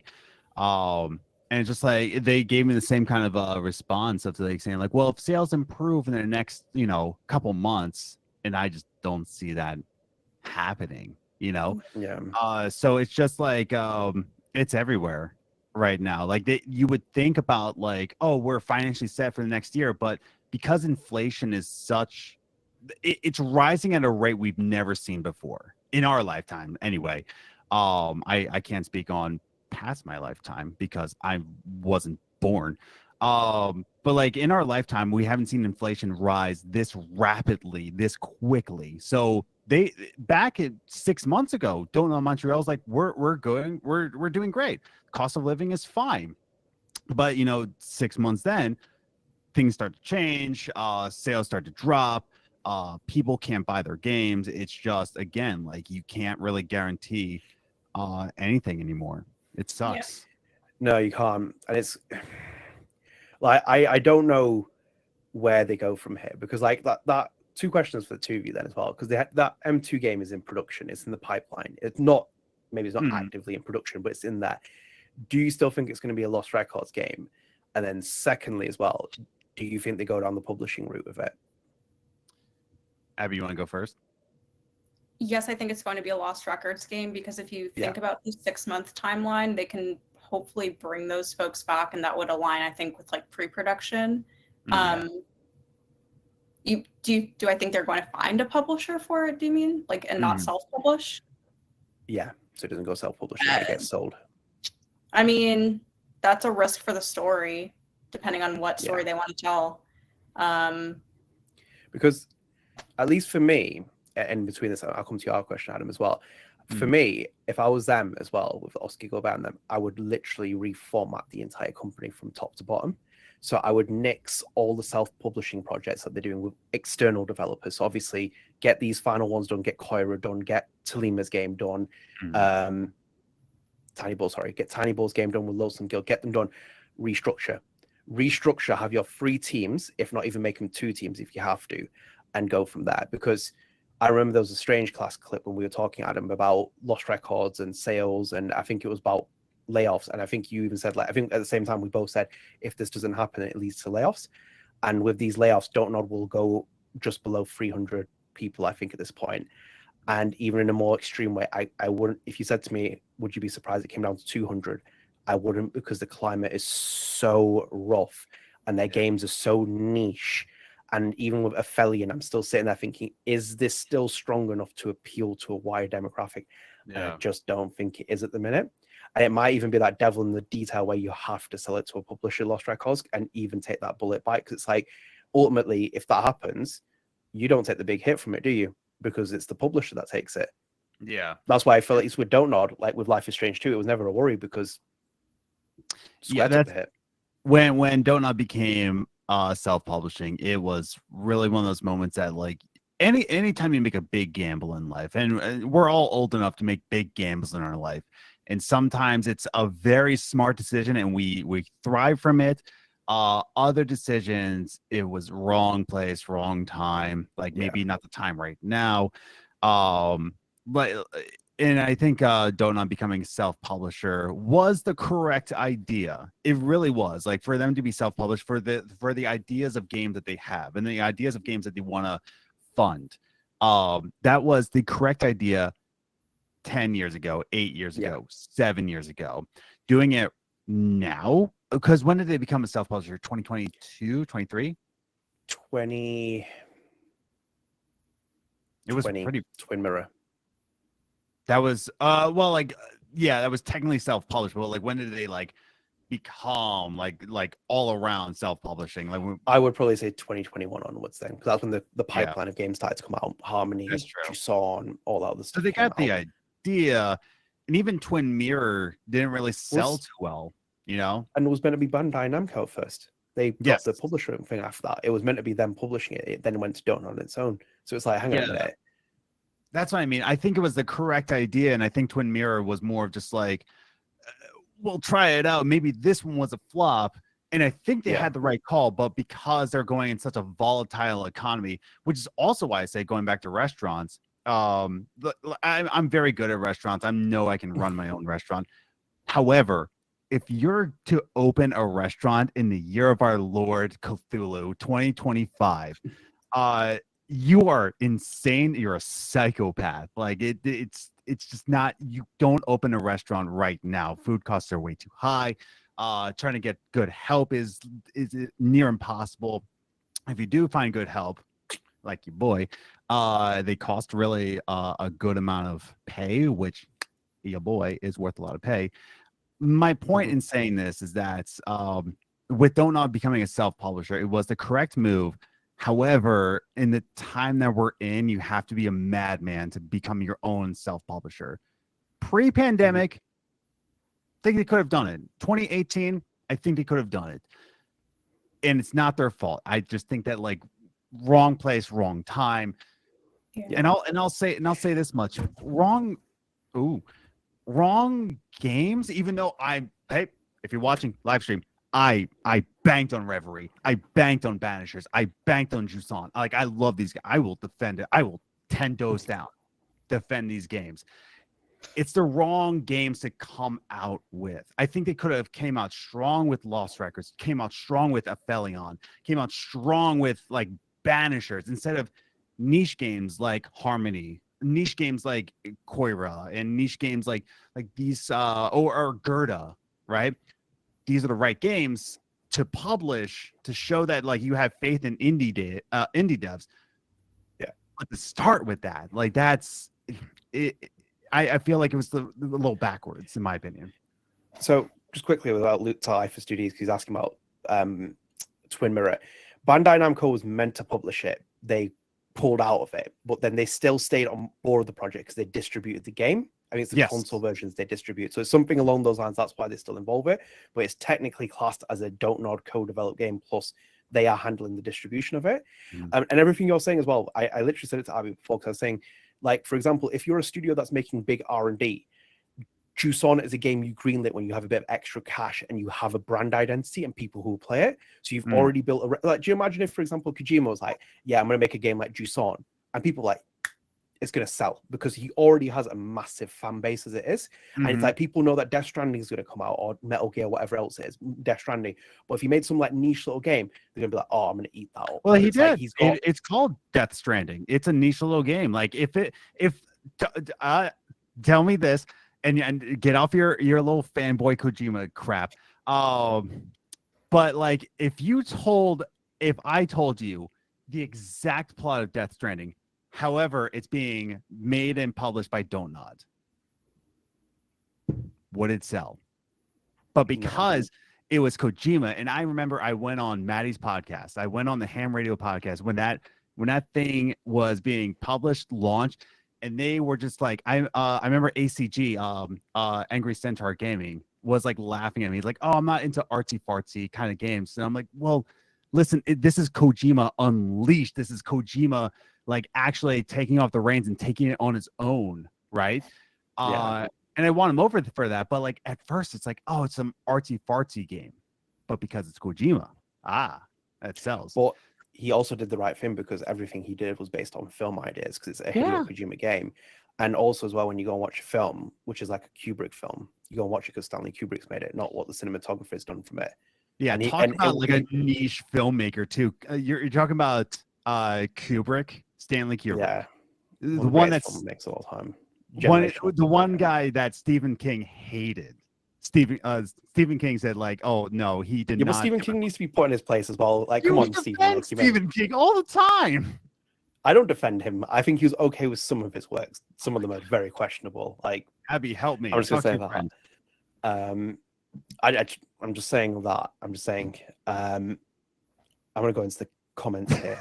Just avoid the subject. Pop out. So I'm just gonna pull up some random ones here as well. Happy Pride Month to all from Life is 2D. Yes. Thank you. Tell me why. Play the game from Bordeaux, which I agree with as well. Great game. Let's go. I think you picked that up, didn't you, Abby? What? You picked up Tell Me Why, haven't you? Tell me why. Yeah. Are you still alive? I kind of. No, your audio is stuttering. But yes, I did pick it up, and I have not. Okay, perfect. Yes, you picked it up. Amazing. That's the one. Where else? We've got some comments in here. But I don't think Life is Strange would have had the same success if it was released set. Yeah, not a chance. Wait till that TV show comes out. Dimitri M. Johnson, you'll be worshipping him here. That's what's going to happen. Yeah. Adam's going to be here smashing on Mila Jovovich's Nepo baby. It's going to be like comments everywhere. That's what's going to happen. Like, oh God, that TV show is going to be something else. Like, can't wait for it. Let's do a live stream with it all together. It's going to be amazing. Great. If it ever comes out, yeah. Yeah, if it comes, yeah. Dog Party as well, exclusive triple threat stream. That is true. This is the first of its kind. Yeah, I think there's a lot of comments here, which I'm trying to pick out on here. Any one of them about my shoulders, my boulder shoulders. No one's actually saying anything about you at the minute. Well then, that's rude, chat. KJL Kevin said cat love because saw Abby's cat before. Oh, what? Was coming in to destroy things. Come on. Yeah, I just don't know at the moment. Boulder put that as well. And the management don't know it, unfortunately, is very bad, and the CEO seems a bit out of touch. It's a bit I don't think, and I will say this, because people that don't not watch this show, and I'm sure they'll like make their way over to this live stream. I am not trying to say that necessarily they're out of touch. Once again, I think this was just wrong place, wrong time. Like this wasn't like a thing. Again, going back to restaurants, I might have the best restaurant idea in the world, but if I open that in 2025, the chances of it surviving 5 years, 3 years, it's slim just from the year that we're in, right? Yeah. But to the point, I think they're out of touch in a way of just like, I think they were just a little too late. I think they were. It's same thing with stonks. And Adnan, you know all about stonks. You buy at the wrong time, you're gonna pay for that. You know, you really are.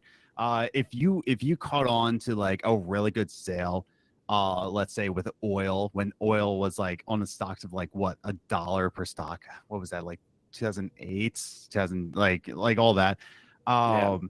You bought that at the right time. Ooh, you're sitting pretty. You're sitting nice. But if you bought it the wrong time and it starts to tank, that's what I mean. I don't think they were out of touch. I just think they just came in and they bought stock and publishing at the wrong time.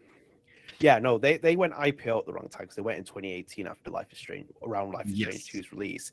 They put all this money into their projects, loads of R&D investment into studios to create games, which then the industry changed massively because Telltale collapsed. And they were making Telltale-esque games, the audience grew up, they changed the format and the styles all changed. And then that's all that happened. So it's not necessarily that the management is bad, because I know Oscar Gilbert, at least to a certain extent.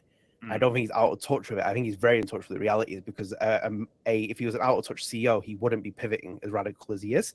Even if you don't like the job cuts and stuff, they pivoted last year massively. And that's the starting point of it. 2 games, you know. Yeah. We don't even know what those games are. We don't even know for sure if it was the Tiny Bowl game, if they froze it or not. No, they froze 2 games in production, but they were Don't Nod made games. Tiny Balls has got thingy over there. Tiny Balls is Lonesome Guild. Yes, and that's what I mean though. Like they already paused 2 titles. He's doing the best he can in the situation that he's in, unlike other French studios that don't know what they're doing. Ubisoft. Oh shoot, sorry, I have a little cough right there. Where like Ubisoft also, like let's put that out there. Ubisoft is pivoting in a way that's like pivoting in a way that I think it's still 2007. You know, they're putting out like the Japanese Assassin's Creed, thinking that's going to save their butts, but it's really not. You're 10 years too late on that one. 10 years too late, and then it's the same effect as the Witcher 3/Fallout 4 thing, where Bethesda lost its crown of like making great RPG games. And it's like, yeah, you've now become dated because someone else has perfected that model or refined it a bit more. And that's what's happened here with like Life Lost Records, because it has all the potential, it has all the makings for like a really great thing. It just lacks that extra about it. I was saying to Abby, it needed those extra scenes in the first hit where it's like Corey comes up and does a confrontation with you, and he like makes it a bit more kind of like, you know, I know Swan's not like an introvert, but like, you know, he chases after on the bike and she's running through the forest. It's like that extra thing that accelerates the game a bit more. That's what's going to be needed. And I think Michelle will learn a lesson, because Kojima's done the same thing right now. I know that Death Stranding is still a slow pace at the beginning, but they have already said that in the reviews that Sony has welcomed the fact that it's more action oriented and people have gone a bit more. How much would Lost Records sell if okay? Now you 2 can answer, but Kojima just comes in, Don't Nod. This is the commercial. It's just a commercial. Kojima just walks in, 2 thumbs up, and just walks out. Would it sell better? Yeah. Just a commercial of just him walking into the studio, 2 thummies, and passes on. It would feel staged. It would feel like AI. So it basically be him going on the Game Awards and Jeff Keighley saying like, "This is my best friend." It's like, don't you think this friendship is a little staged? You know, Jeffy boy. That's the thing. It's like I think the Game Awards exist because like he's friends with Kojima, right? It's like quote unquote. We also have 2 things here that I need to bring up as well. So we have Affer9 who said hello Abby with 2 hearts. Hello. Yeah, she's still alive. Don't worry, we keep her alive in a minute. And then we have Kevin Kestis who said, "Hey Adnan, your co-host brought up FYE store, but what's Cocoa Nuts?" What's coconuts? What's coconut? Who said this? Huh? Kevin Kestis. Kevin Kestis. So a different Kevin. There's another Kevin that I have to like beef against. Oh, who do you think wins in a fight out of the 2 Kevins? KJL Kevin or Kevin Kestis? So far, KJL, because KJL hasn't asked what Coconuts is. Coconuts was just another FYE, but better. You know why? Because his name was Coconuts. Okay, you go into the FYE for your entertainment. Boo-hoo! It's got the Mets colors. You know what Coconuts had? The name Coconuts. That's what it had. Okay, other Kevin. It's the inferior Kevin.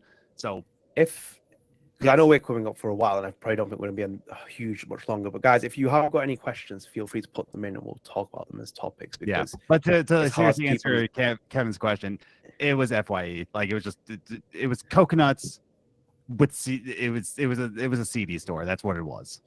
Oh, by the way, one of my favorite comments I saw is on like a Fireside episode, I think it was.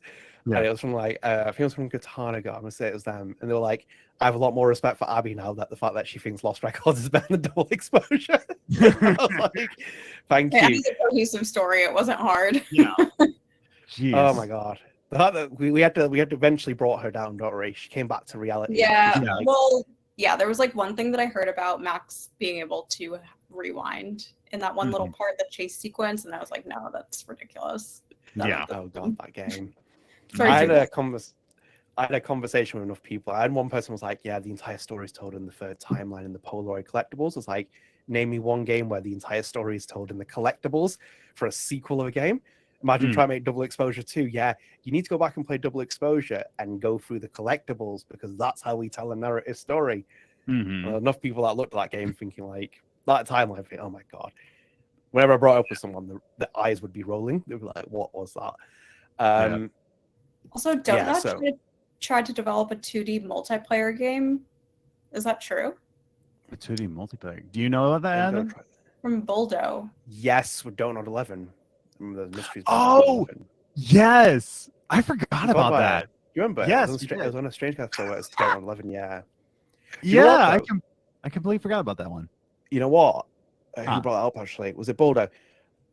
That could become a reality again in some You think so? variation because it might even be a mobile game because that was a very Yeah. little detail. There was a very Yes. little hidden detail in the full year report that I read, whereas in French and it said that we actually are looking for like mobile games and stuff like that. They Don't Nod is doing no different from any other studio in the industry right now. They are all trying to survive. Their budgets and the costs and everything else are ridiculous. Like I saw someone suggest like, you know, try and draw a link with like the motion capture from like Deck 9 and the co-dev service, and like Don't Nod saying like Don't Nod would like, you know, maybe work together with them on something like that. Like go and try and find out the price for the co-dev service. It's like, do you really think that Don't Nod is going to be able to pay for that? Like the cost and the R&D and stuff like that. It's like, you know, it took Deck 9 long enough to put it up as it was anyway, the motion capture. You're not going to get that on a cheap for what it is. So it's like with that game though, with Don't Nod 11, I don't think you'll see Don't Nod 11 game in that kind of sense, but I think like if you saw a mobile game appear at some point, it would not surprise me. They need to pivot, and I think that it's going to be a brutal pivot because like with Don't Nod, the investment, the money that you've lost, the investors you've got, like Tencent owns a 40% stake in that business. It's mad how much of a stake it has. The way that that company is organized and the position it has. And I was saying to Abby before Adam as well, Don't Nod is not meant to be profitable to like 2029, 2030. And you're sitting there as an investor, and it's like, what are you giving back to your investors? And the pressure is going to become amplified. Time, like they're just going to turn it. Even up. 2029 is a little bit. It's a little bit questionable because Ambitious. think about Spotify. Spotify hasn't been profitable since birth until last year. Last year, Spotify finally became profitable. And what did they do? They laid off employees. They laid off like half of their staff. So thanks, Daniel Yuck. But he's doing what he has to, because like in itself, when you're in that example, Does he have Netflix- to? No, I mean in the them to make something, because they're leveraging so much debt and they're trying to make a business out of it where they can make profit because they finally found a model for it. So when you're saying that, I'm not saying like I'm supporting it. It's more in the sense that Netflix did it in terms of getting a model now that is now making money and making like cash flow from that. And then the funny one as well. Yeah, and a funny one which I was watching, I didn't realize it's, Reddit went IPO, I think, was it last year? And do you know how hard it is for Reddit to make? Reddit is one of the most viewed pages on the internet, and they do not make, and they are crippled with like debt and cash, and it's the advertisements. They can make it through memberships, but nowhere near enough. And they're trying to find their Spotify moment where they're trying to find Discord, like Discord Nitro. They're trying to make something, you know. So another example, WhatsApp. Like Meta has owned that for years, and they're now trying to put adverts into it. But it's like that has not made any money. It's used by like Meta's home hub of like apps, Facebook, Instagram, and WhatsApp are used by over 3 billion people. It's almost half the world's population uses one of those apps every single day, and it's got such a massive appeal. Haven't been able to monetize it because there's no way. Snapchat, massively with the young folks, the young kids, like snapping away. It bombs the young investment. whippersnappers on the snip snaps. The absolute there. Dog Pie, as I said, am I remembering wrong, or did the Life is Strange account ignore Pride Month? So they've posted on Yeah. TikTok a video, but they haven't. You're posted not it on wrong Twitter. that a lot of companies have, forgotten. Let's just say that they've forgotten. Yeah. Yeah. There was a report out there that corporations were kind of nervous to put out there because you don't know who's going to be targeted. And it's like, oh, is that so? You're afraid to get targeted. I'm sure nobody who's celebrating this month is afraid of getting targeted at all, but target. Oh, you're gonna get targeted. Target. Oh, To be honest, we came very close. We almost got rid of Abby. We almost hired Abigail with an E and a boy. We'll put like a little ribbon in his head. Yeah, we were thinking like maybe we need to pivot as well. Yeah. Like, the flavor of the month has changed. changed. Going to be offended by me because I'm so offensive. Yeah. You But would, that's like, the thing, change- though. Like, even the Life is Strange account forgetting it because, quote unquote, Square didn't want Life is Strange to be the gay game. And it's like, what are you talking about? Yeah, what do you think it is, Square? Yeah, like, it is honestly. the gay game. Yeah, like, I can honestly. never imagine it being gay. Of course, it's like, what is? Yeah. It? My God. Yeah, that's just, it's so weird to see that. Yeah. We're up to there. SGS 36, even though Deck 9 kept their rainbow logo. Yes. Well, Deck 9 is just like always a rainbow logo. Like, they don't count. That's just like that. It would be more shocking if they like just changed it to like a solid blue. It's just like, oh, happy Pride. We're gonna change it to a solid color. Just if for I this ran month. that company, I would just change it to a picture of Stefan Frost. Just stood there. He's great. I love Frost. Just Stefan Frost. What a man. But a rainbow Stefan Frost. There you go. Yes. Rainbow Tour. That would have sold the game. Ooh. Yeah, okay. Very Abby was quickly. the attempt to go woke, go broke. Oh dear God. Yeah, so some pretty crazy stuff. I'm just chuckling here. As I say, guys, if you have any questions, feel free to throw them in, because then otherwise we will sign off very soon. But thank you for joining us, because it's been amazing having you all here, and obviously Adam as well, hijacking the stream as well, because I did not expect that. I was jumping out of my chair when that happened as well. These shoulders are hijacking your stream. Okay, let's be real here. So far in this show, I've showed my thighs. I'm showing my shoulders. Like, just any way for you guys to sign up for the Patreon, I will do it. What else do you want me to show you? There you go. Oh my God. So what are we have here by Life is 2D, and it says, that's why I bought it up, Adam, the quote versus the account not posting it. What's that? What was it? They probably get this month wrong this time.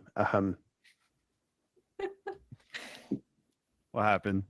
What did she post? I don't know. Where is she? What? Where is she? I don't know. What did you do? What did you do, Abby? I didn't do That rapid anything. typing. Oh no. Oh, Adam, big one here. Oh. Big one, big comment. Absolute prodigy. Only Adams.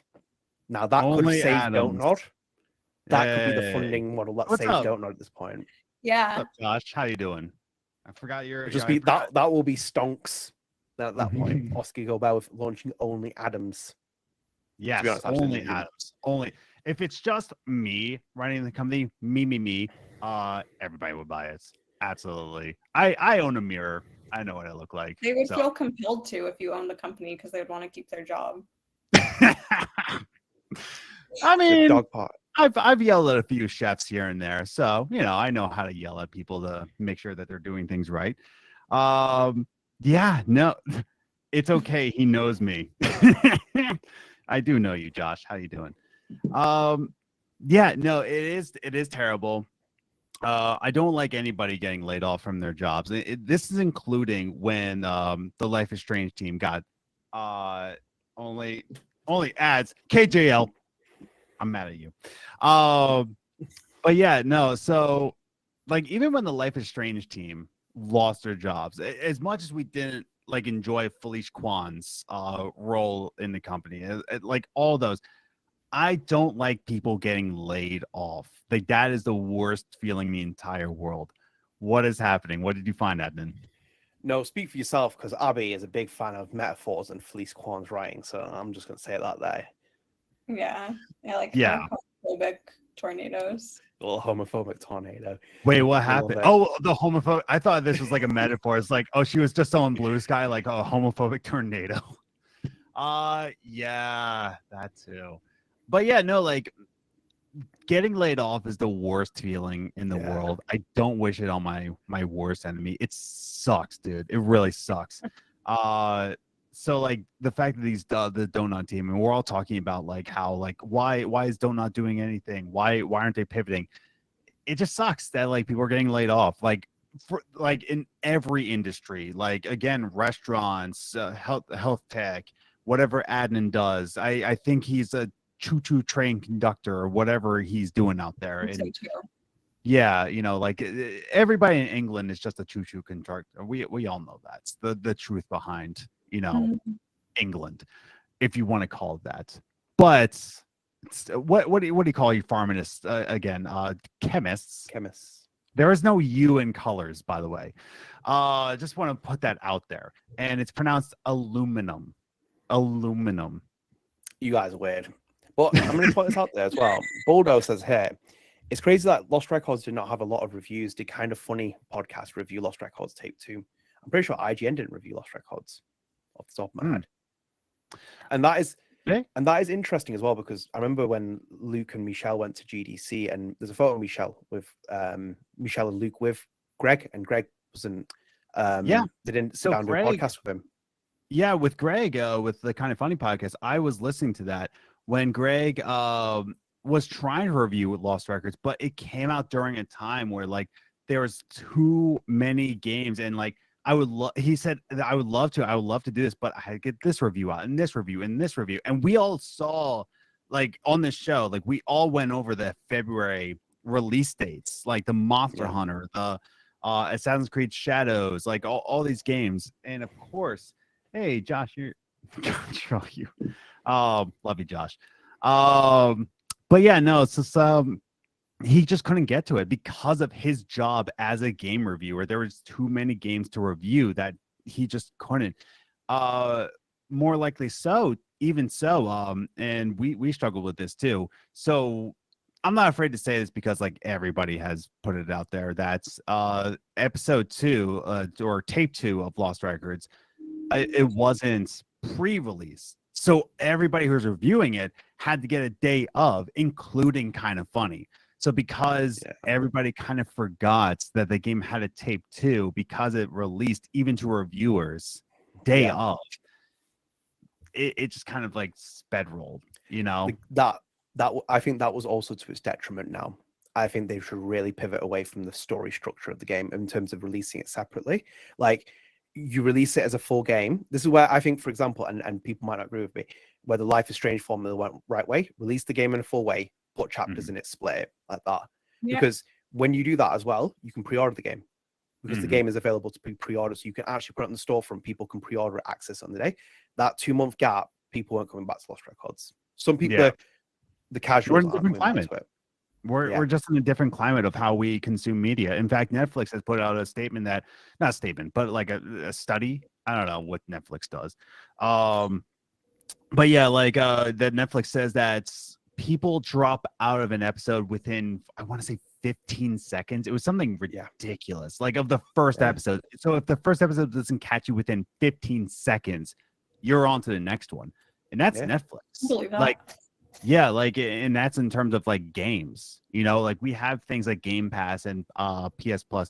Abby, are you a PS Plus user at all? Xbox Game Pass? I did. I just played through Steam. Okay. Yeah. So like Steam doesn't really have there. I don't think there's a Game Pass component to like PC other than PC Game Pass, which is also garbage. But with Game Pass and PS Plus, you can just like download a game and play it for like 2 seconds and be like, it's not my thing, move on to the next one. Or let's even talk about that with Steam. You wait for the Steam sales and they drop to like dirt cheap prices, right? At least you're buying it, but like you're only buying those games when they're like dirt cheap because you're expecting them to go dirt cheap. $5. And to add on to that as well, this is why Lost Records found it difficult, because even those bundles where it's like this bed we made an X game, it's not enough to pull people in. It needed a What Remains in Edith Finch, and then you pull someone in because it's got a big hitter in there, and then you pull people in because of Lost Records being in there. but they couldn't get those deals arranged. So it's like that's where you put yourself more on the back foot, and it's like it catches up with you with that. Yeah, so I want to say that SGS36 in the chat said IGN also gave DE a 9. Can we just remember that IGN sloppy, dude? A 9. A Yeah, 9. I think dude. GameSpot gave that a 6. I think it was as well. Yeah, a 6 I can review scores believe. are- Like Yeah. a 6 I can get behind a 6 or even a 7. If 7. yeah. To give it a 9, I'm like, No. The only review you need to watch is StrangeCast review, which is 2 hours of unhingedness of a 2.5. where I Was it 2.5 stars? scripted out my rants. I that was a 2-page scripted rant that I went on. I'm pretty sure there's a moment where I say that as well, that they need to get John Starder and Felice Kwan off this project, and it's like, Yeah, that well, didn't oh age god, I'm well. like that didn't. Yeah, I'm like, Didn't there age you go. well.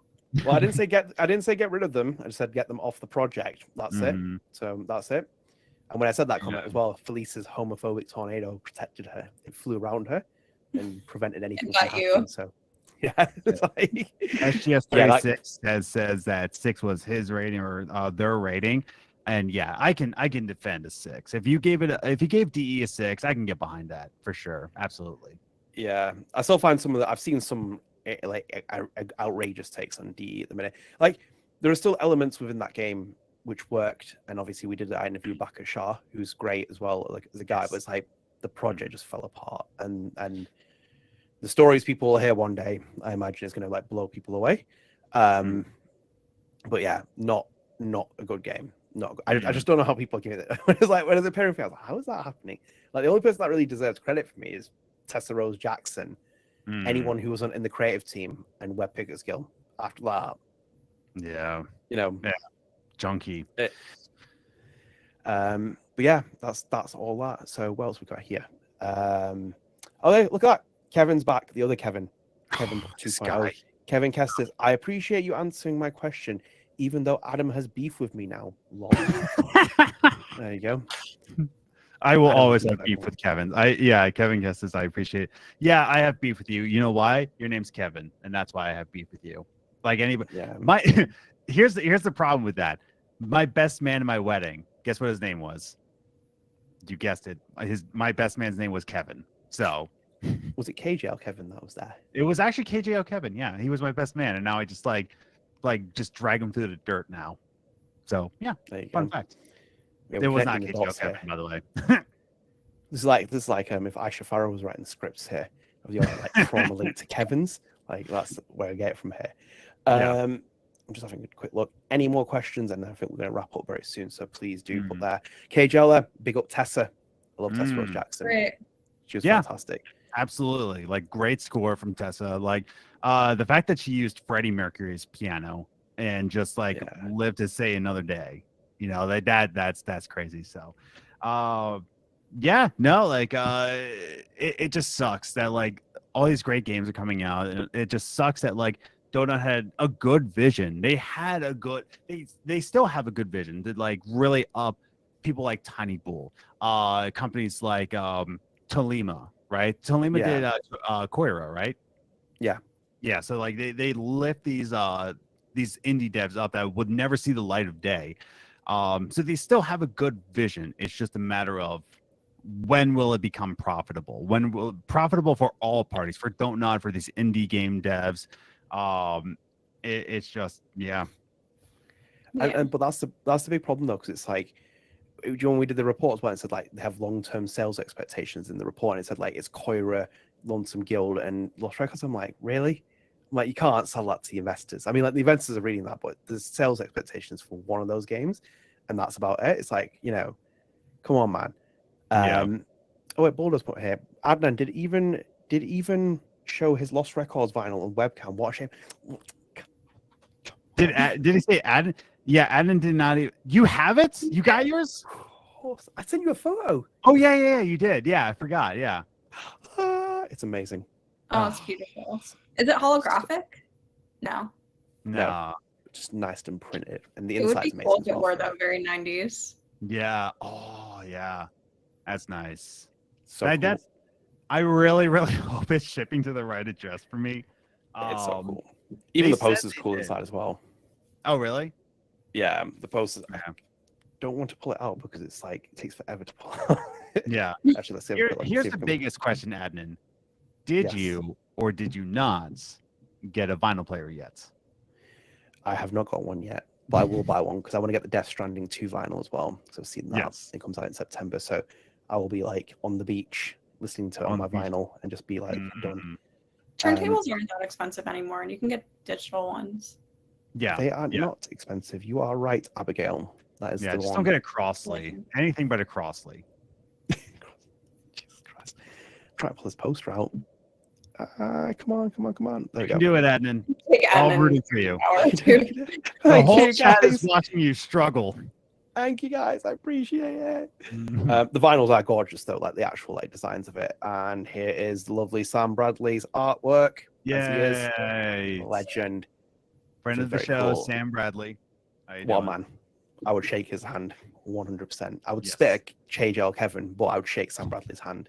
That's what I'd do. Nothing but And then Team obviously- KJL hate around here.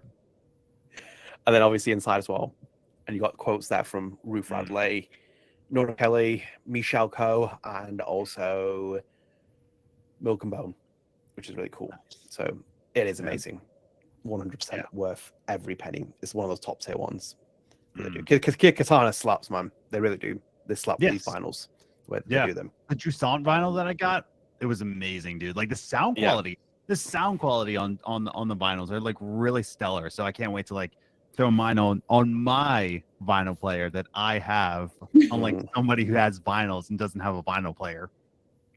Shame. Very, Well, I mean, I very think I British. remember. I remember I was going to send you a vinyl at some point. But I might just leave it here now. Just like this, Just to I see what- spite. Say, Yeah. bloody hell, I'm Oh. sitting as my chemist. I've already said to Chris as well. Chris runs Life is Strange fans. I'm always like, "What's your address, mate?" Because he owns the Life is Strange 1 vinyl. I'm like, Oh, "What's yeah. your address, Chris?" Like, let me know.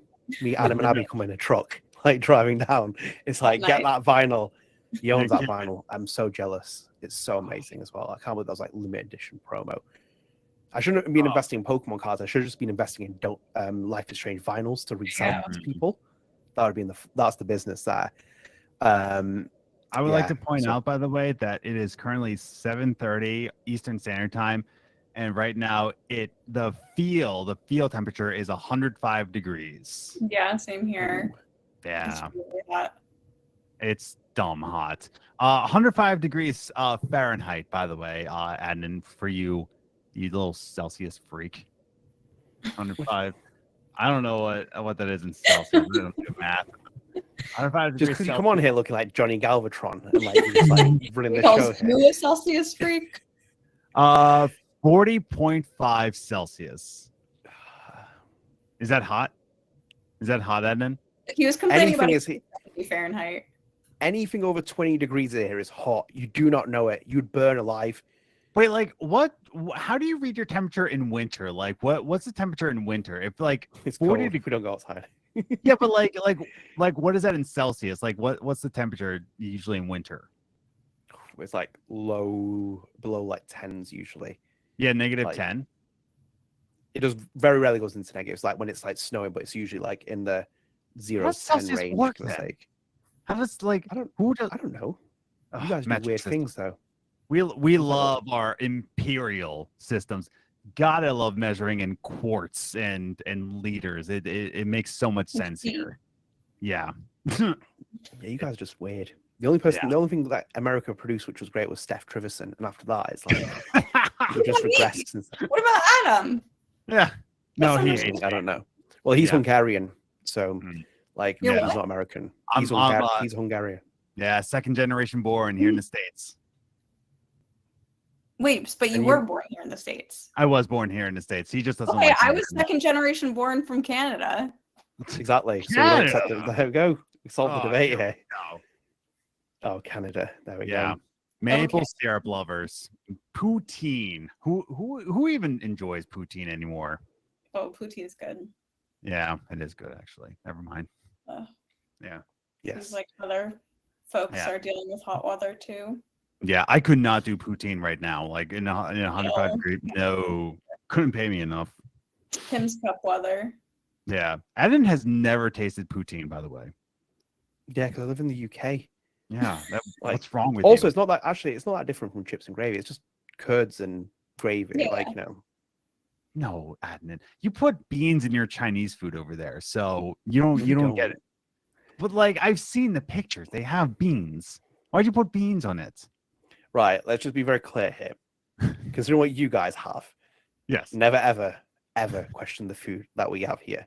I remember being in Texas, ordering my breakfast. I was like, I'll have an eggs Benedict. I was like, this is amazing. Texas doesn't count as a state. Texas is their own brand.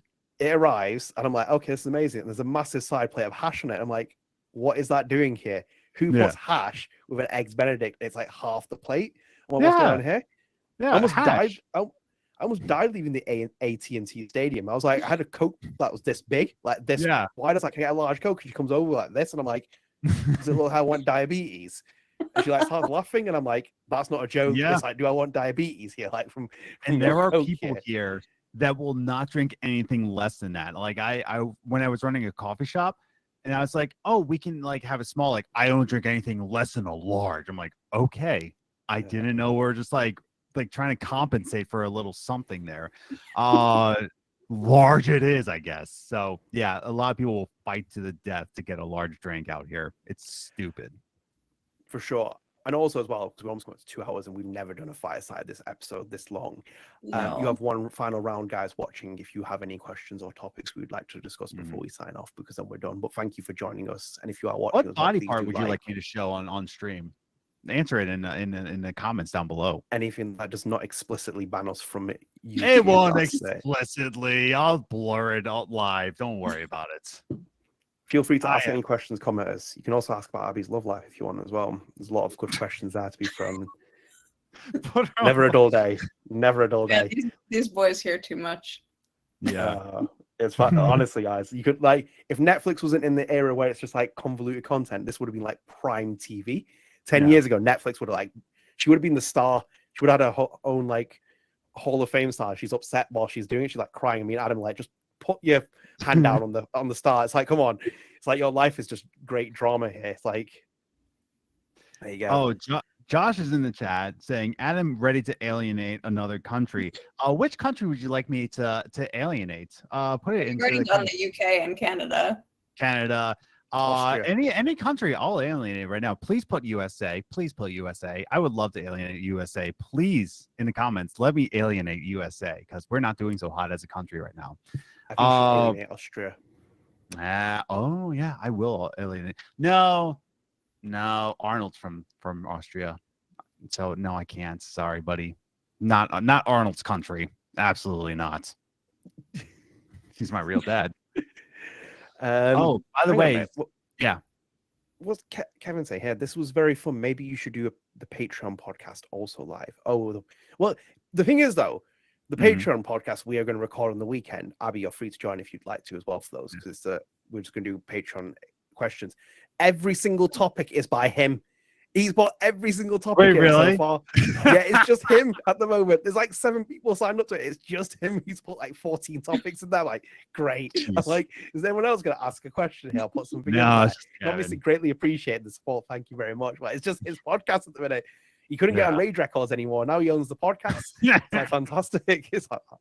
But yeah, feel free to join if you want to, Abby, as well. It's just very like, it's Kevin's questions basically we're doing. It's just Kevin. It's the Kevin corner, basically. Yeah. Yeah, we'll be backlogged on the other stuff, so we did the Don't Nod Montreal stuff today. It's like we'll catch up on it at some point in a future podcast episode. What's it? Life is Trudy. I don't think I've been in the same place as Live Abby for years now, so that's been delightful. You actually have, because I used to go on Days Twitch, like back in the day, like 2019, 2018. Yes. Well, like on the chat, but I didn't realize that Dog Party guy was Life is 2D. So until very recently. Look who's in the chat. Look who's in the chat. Oh, hey, what's up, Luke? How you doing? What's up, buddy? I'll watch this later, but wanted to say hi, hello, Luke. Thank you for that. Please don't watch it back. Please don't watch it. Thank you, though. I hope you're doing well. I hope your team is doing well as well. We are thinking about your team as well. and it's nice for you to be here as well. So we appreciate it. Yeah. And then to entertain Luke, by the way, did you see the horror show that was Pete Hegseth's little press conference that he had a little meltdown in? Oh, it's a treat. It's a treat. What? Yeah. What's No, wrong with your country? dude, it was so bad that so there was a Fox News host in the crowd. Fox News, okay? Yeah. Sorry, whilst Luke's here as well, we'll come on to that. Luke hasn't got his vinyl yet. Oh my god. Wow. Kid Katana is holding it like that.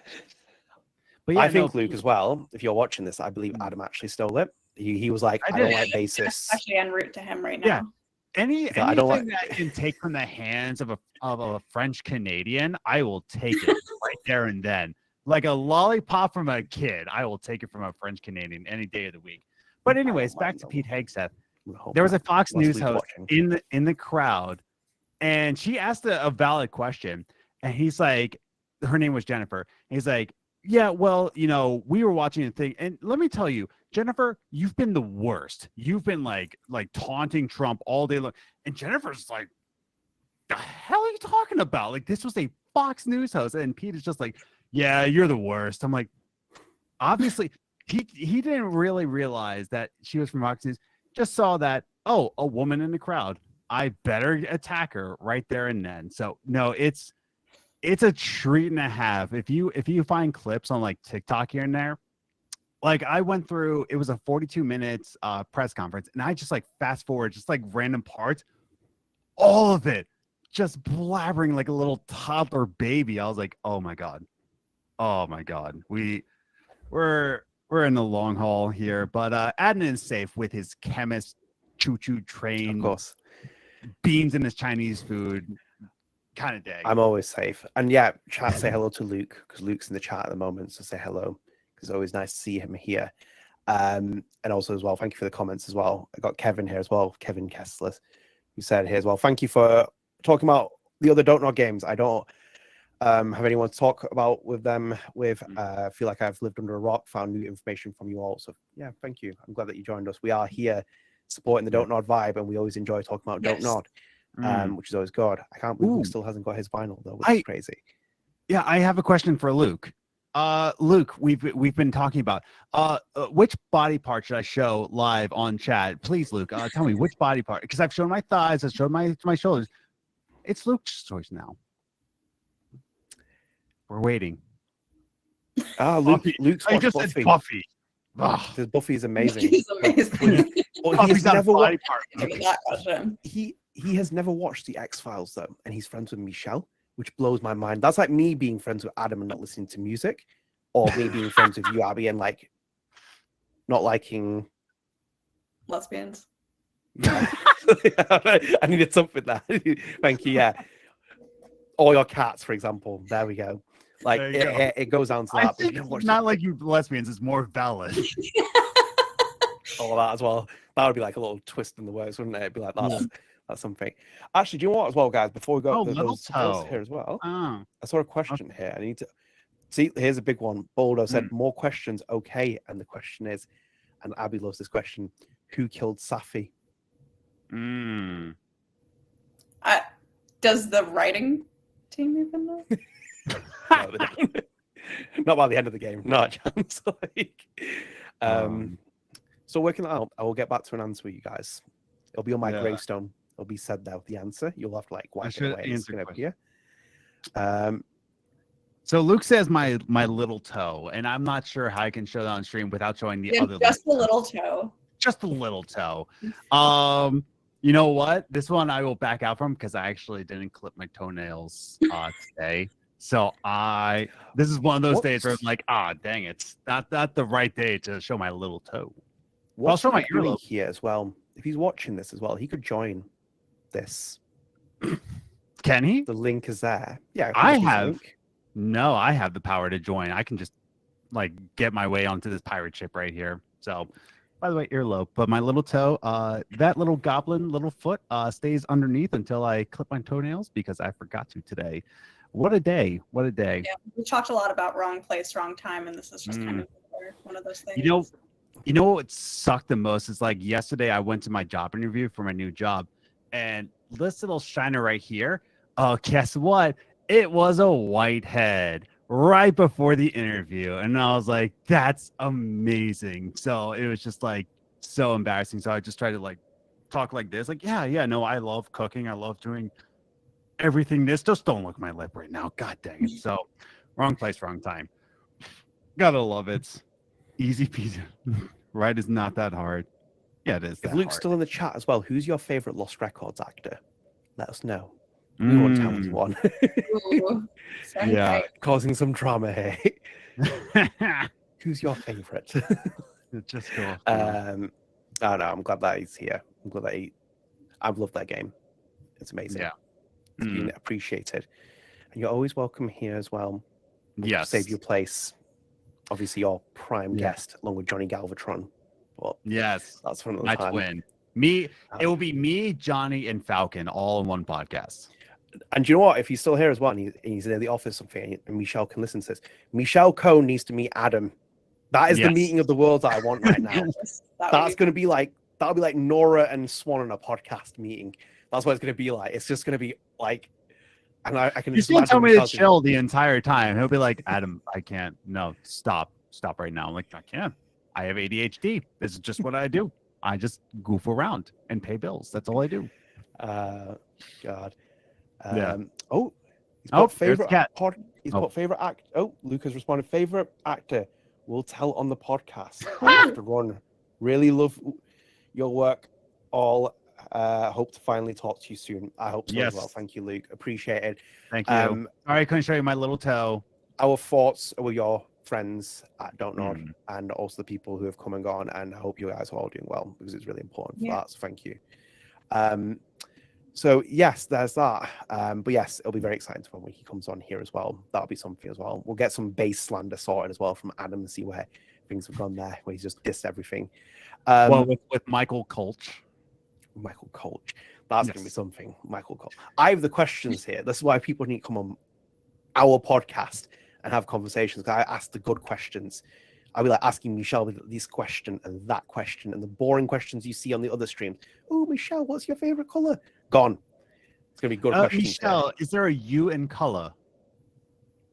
He's left. Do you know the spot. sometimes, Adam, sometimes I just feel like going through the screen and just grabbing you like, ugh. I like doing that sometimes. Just sometimes I do that. Yes. Bulldoze also put, I saw a cat. Yeah, you saw two cats with there being cats. Oh, there we Yeah. go. Look at that, Rock Clue. If Luke and Michelle appear on the podcast, I'm so there. You should be there anyway for the podcast. I don't like these Yeah. comments.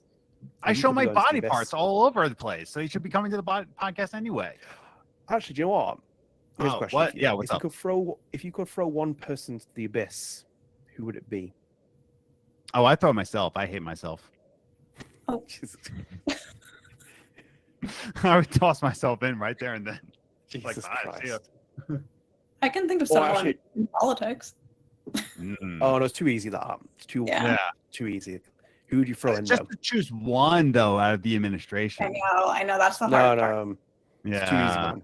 It's like, Too easy. obviously, you just take the big orange, like, too easy of a question. Who would you throw but in there? no, it can't be Trump. It has to be one person from the administration. Oh, it's easy, but like those politics is too easy as someone to throw in something.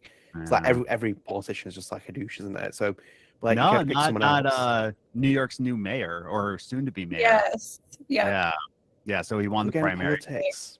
Oh, politics. No, we Oh. can't be doing politics. Bloody hell! You're falling into the abyss. You need to grab someone. Who are you throwing in? You probably. Why me?